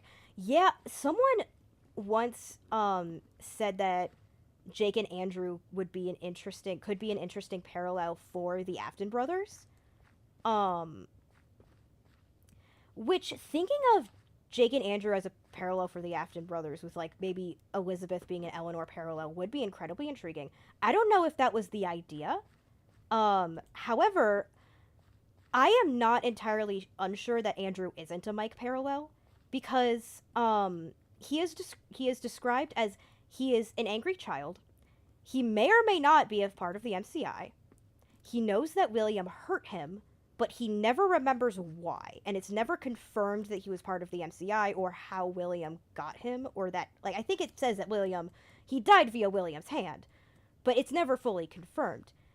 You know, but he's, like, an angry boy with kind of an anger streak. He doesn't really, you know, doesn't really care a whole lot that people are being hurt, because he's, like, he has some anger problems. And if you look at it, he's described as a boy with curly dark hair, which, not exactly dark all the time. Usually it's just a brown. However, if you look at the Rick Astley sprite from Sister Location, Mike has curly hair. So I will just add it there. I already covered, you must have missed me saying when it says this is how it feels refers to him dying. You could say that, but William knows how it feels to die. He died via a spring lock failure, which William describes in horrible detail what it's like to die from a spring lock failure in the Silver Eyes.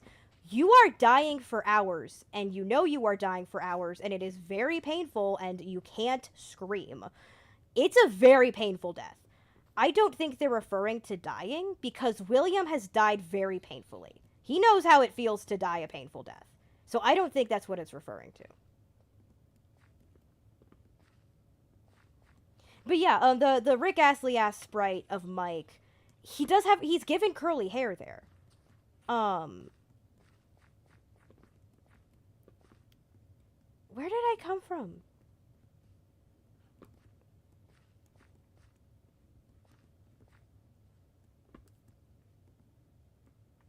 I see cobblestone here.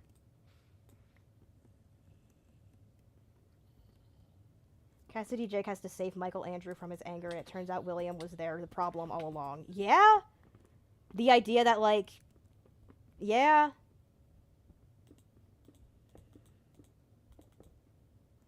So,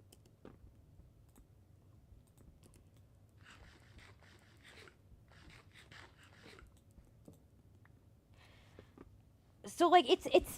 I don't know if I 100% believe it, but it is certainly a theory that is interesting. Of the idea of those two being parallels for the Afton brothers.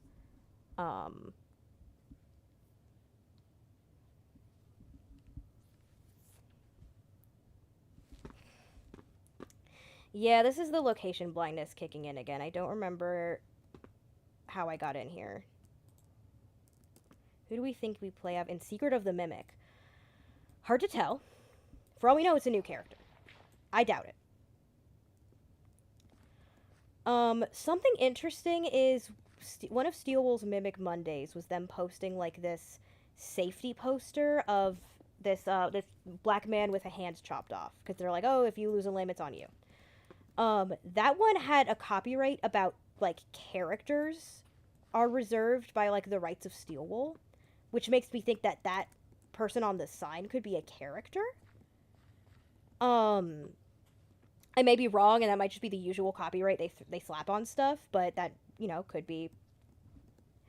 The thing I think that is very interesting to people, though,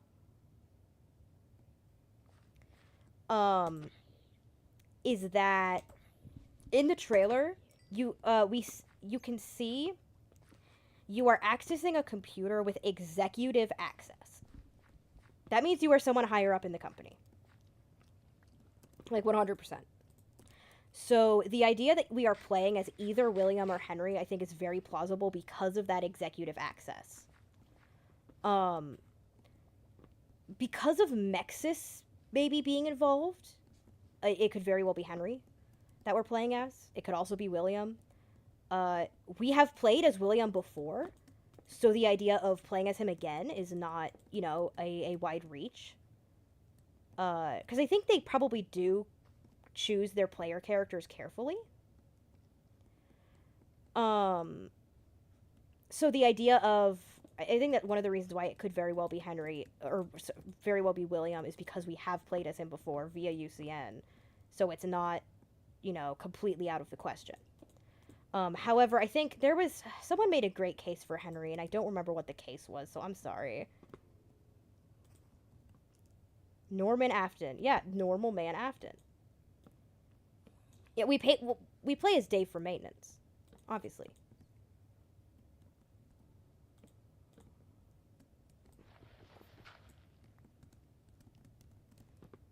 I think it's funny that oh shit. Well, okay. I think it's funny that the fandom treats the Afton kids like William did. Elizabeth is evil, manipulative. Michael is an evil greaser bully, William's servant. Cassidy is neglected and forgotten. Yeah. I mean, again, I think Elizabeth was also very neglected. Crying Child was probably neglected. I think... So, there's a thing in psychology when it comes to child abuse. And this is some serious topics, so just if you're, you know, if this hits too close to home, then here's a warning. It's nothing too graphic. It's just, abuse tactics more mentally. People found a pattern. The first pattern was the golden child and the scapegoat. That being, there was the one child who could do no wrong, and the scapegoat. This would eventually pit the children against each other, and if the children are, fighting each other, then they're not fighting the parent who's actually the person in the wrong. Say what people were talking about similarly with Jake and Andrew, where the real problem was Afton was in there the whole time. But there is also a third archetype. In this pattern, there is the golden child, the scapegoat, and the forgotten child. That is the child that is just completely neglected and ignored. I think Elizabeth fits the forgotten child much more, and Mike fits the scapegoat. And even if he did it in life, I think Cassidy became a golden child, haha, after death. Because dead kids can't disobey or be bad kids or make bad decisions or yell at you or throw tantrums or cry all the time. Dead kids can't do much of anything except be the perfect kid that you remember them being. Anyway, Connie showed me next to normal yesterday, so that is also affecting how I view these characters. So just be very aware of that. Aren't they all ignored by William? Oh yeah, absolutely. They are all ignored by William. I think Elizabeth is that archetype because it hit harder for her. She has I think it probably hit hard for all of them, but she didn't take it well. I mean, again, in the Silver Eyes, she said word for word, I would do anything to make him love me. It's right after we see him literally, hitting her to make her go away because she's trying to show him a drawing. I think it might have hit her the worst. She didn't have a good time. She has a horrible abandonment and attention issues. That would actually be really funny if he intentionally made CC Golden Freddy a parallel to him being a golden child. Yeah, I mean, and especially because they fit those archetypes so well, I would not be surprised if that was a purposeful, kind of horrible pun.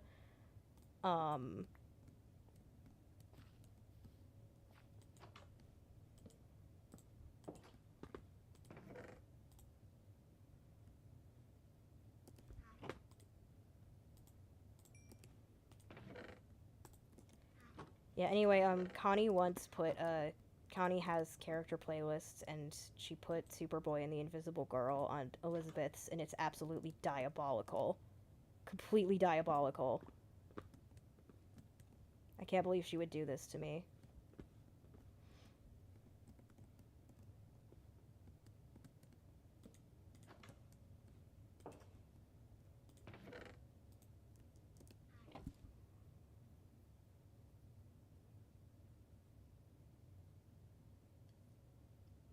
And Liz is literally the perfect machine version of herself. Yeah, I mean, something I consistently think about. When it comes to Circus Baby being definitely designed off Elizabeth. Almost the perfect version of her if you would. Maybe that's not how William saw it, and maybe that's not how Elizabeth saw it. I think it was always there. And with how Silver Eyes is, with the fourth Charlie, that's a similar relationship might have existed. We know Elizabeth loved Circus Baby. She thought she was so pretty and shiny, and she wanted to go touch her.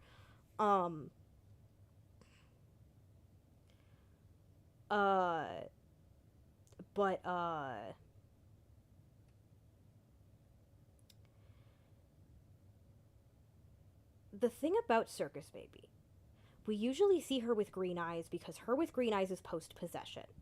The Circus Baby character is designed with blue eyes. Character eye colors we know for a fact about. Elizabeth has very big green eyes, which is why Circus Baby gets green eyes when she's possessed. Who does have blue eyes is William. We know this for a fact because of the Susie cutscene. We see his blue eyes behind the Springlock suit. And as far as we can tell, Mike inherited his eyes. Which means in this version of his daughter, he went, no, I'm giving her my eyes instead.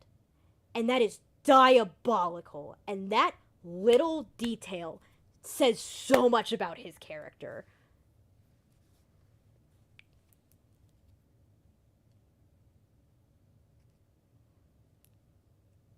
If I saw a giant robot that looked like me, I think it's cool too. You know what, pal? You are so right.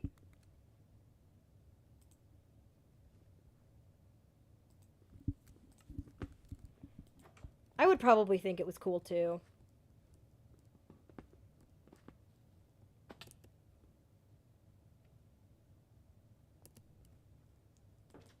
I think the Cassidy plush doll being symbolic for his abuser and Elizabeth doll robot version of herself thing is very interesting. Yeah.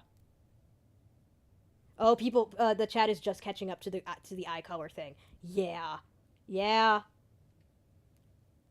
Like, I think it says so much about his character that he gave Circus Baby his eyes instead of Elizabeth's.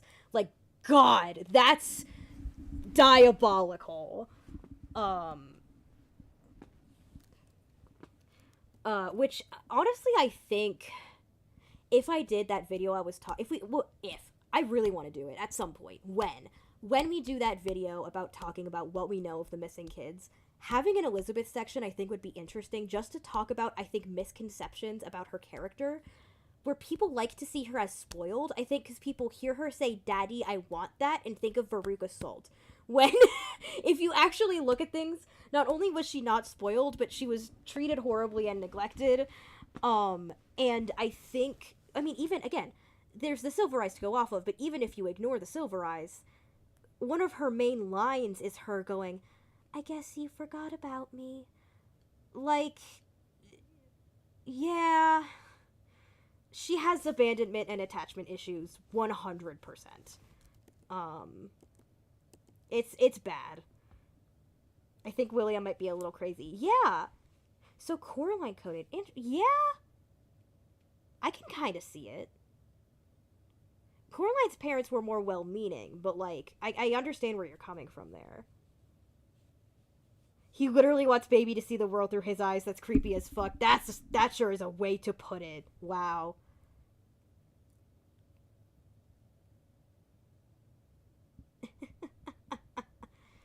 Yo, William Afton's a little cuckoo bananas? What? Yeah, the child murder guy might be a little crazy. I'm wondering if I start trying to build that Bonk Bon character study is really interesting. What are you talking about? I am incredibly intrigued. Immediately, just based on saying Bonk Bon character study. What does that mean?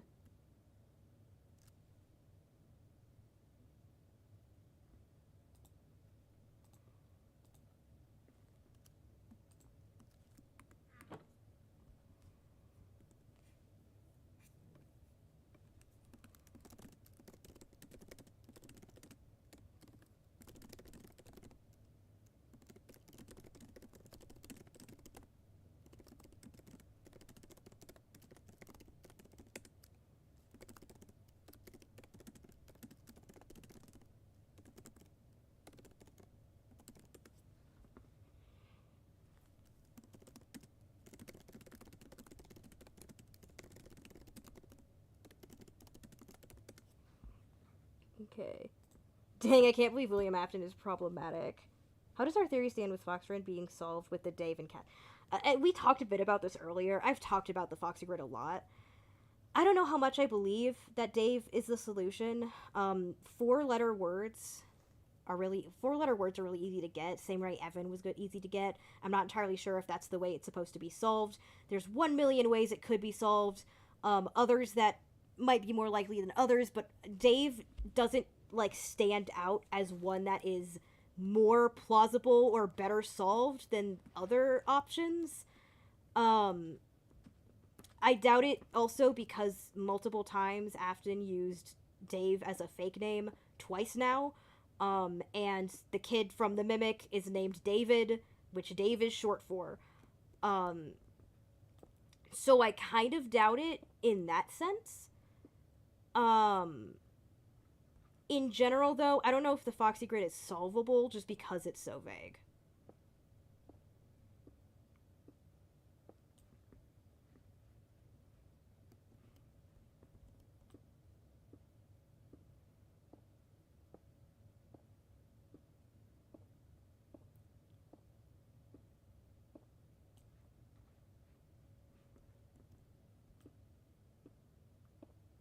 Yeah, I'm not super, I think I get the general gist of Poppy. I'm not really interested.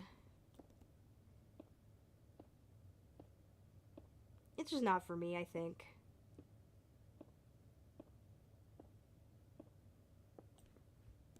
I think, yeah, this is a good, well, maybe a little bit more in, like here. Okay, so if you're wondering what I'm about to do, is one of the things is when I was a child, I, would do a lot of building.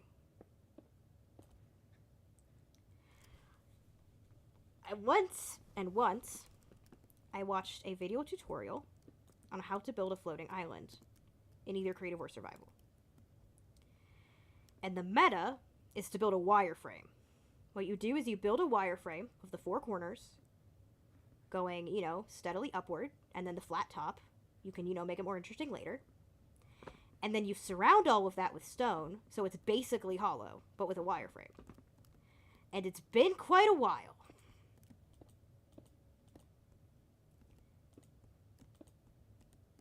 Shit. This might be hard to do without an elytra, but... Oh, why did I do that?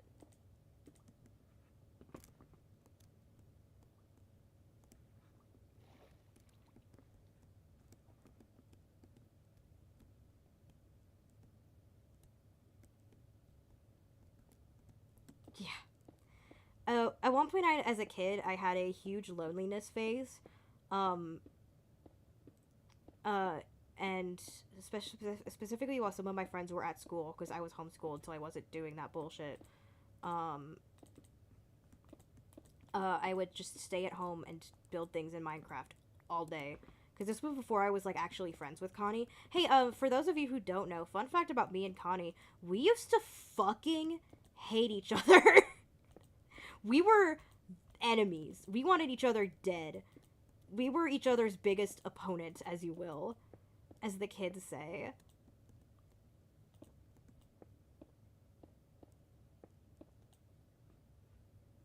The dual process theory on Alex Minecraft lore. She's a lesbian. Okay, you joke. About the Alex lore, not about her being a lesbian. She probably is. I once pointed out, and I don't know if they meant this with Steve, but they absolutely meant this going in with Alex, is Steve and Alex are just gender swapped names of, like, Alex and Steve is gender swapped names of Adam and Eve. And not enough people think about this. And I was also looking at, Adam has a wide variety of depictions. Eve is usually drawn pretty much the same. And if you look up, it looks a lot like how Alex looks. And I think that's just really cool. I don't know if that's a whole theory, but I think that's just a fun thing they did. It's a game about creation. First man and woman character, go crazy.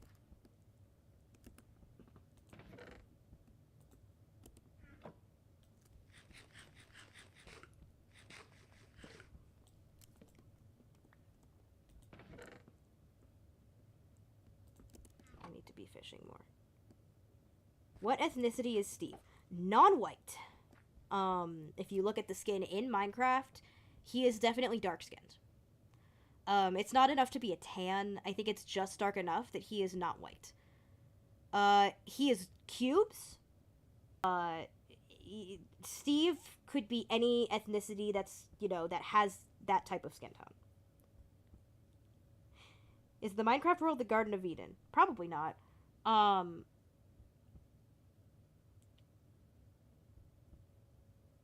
However, again, I think they added in the Ender Dragon because they're like, what do we do as a boss fight for our game? Okay, a dragon. However, in Revelation, but also in multiple parts, Satan is referred to as a dragon that is defeated. So there is that as well. That's probably just video game things. However, though, I doubt that that was purposeful. That's probably why dragons are usually the final boss in a lot of stuff, though, because it probably comes from, like, a lot of Christianity stuff, but also, like, Knight's Tales and whatnot. According to the team at Mojang, Alex is not necessarily a woman. They based it on Jeb, apparently, just without a beard and outer clothing. That's hilarious. Alex, not only she, they queen, but trans queen. We love her for it. Does this mean Steve was crafted from Alex's rib? God. Alex and Steve are Adam and Eve, but they transed their genders.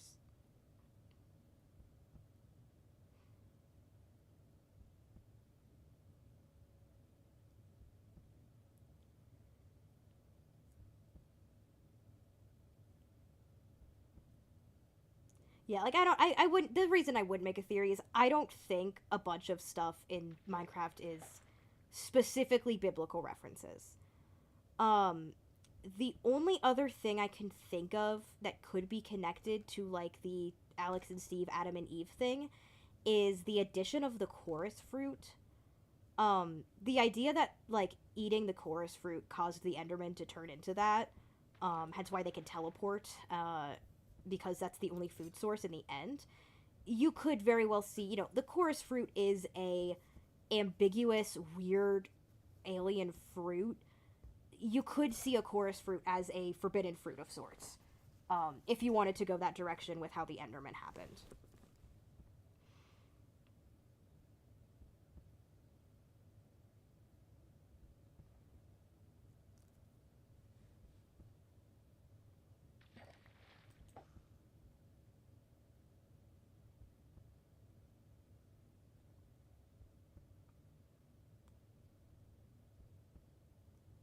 Mangle is Satan theory. Oh, there's a Mangle Dragon arcade game? That's funny. You know, I can't, I mean, because probably a lot of the dragon as final boss comes from Knight's Tales, but dragons as, like, an evil entity, as I think because in translations, Satan was described as a dragon. You know, very different from, say, like, a lot of Eastern stuff where dragons are the opposite, in fact.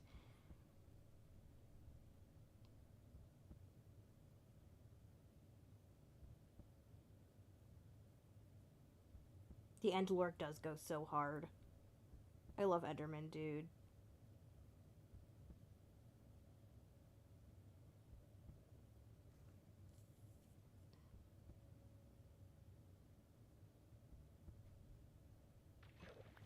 Let's go.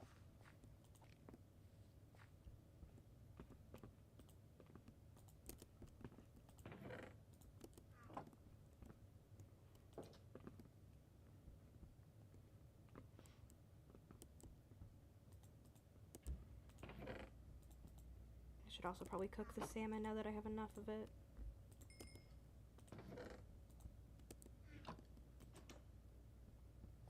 Oh dear, how am I gonna get back up there? I should have scaffolding. Hold on.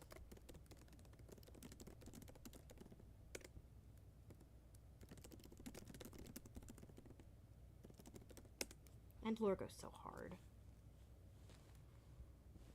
What's the... oh, shoot. There we go.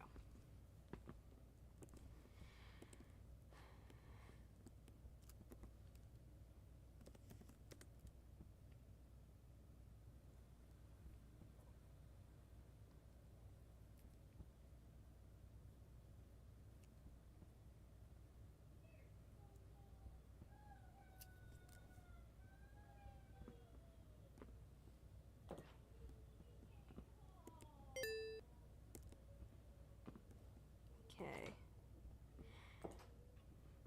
As fun as a conversation we're having... oh. Finally based on their vid. They're the one to suggest that I've seen Charlie later than Ritos went back on it. Yes. Fazbear Entertainment, you should contact Connie, because Connie likes your videos. Again, I'm behind on that stuff, but Connie is a librarian and puts away books and will watch theory videos while she does that. and she'll remember the ones that she really likes and like stick with those channels. So she was talking about like she was like, oh yeah, Fazbear Entertainment, they're newer and I like their videos. I think this is a good time for me to dip out. I probably will do stuff off stream. If I stream again, hopefully it will be with Connie because I want to get her Minecraft and on the server, but that's a whole hassle currently. And also weirder for her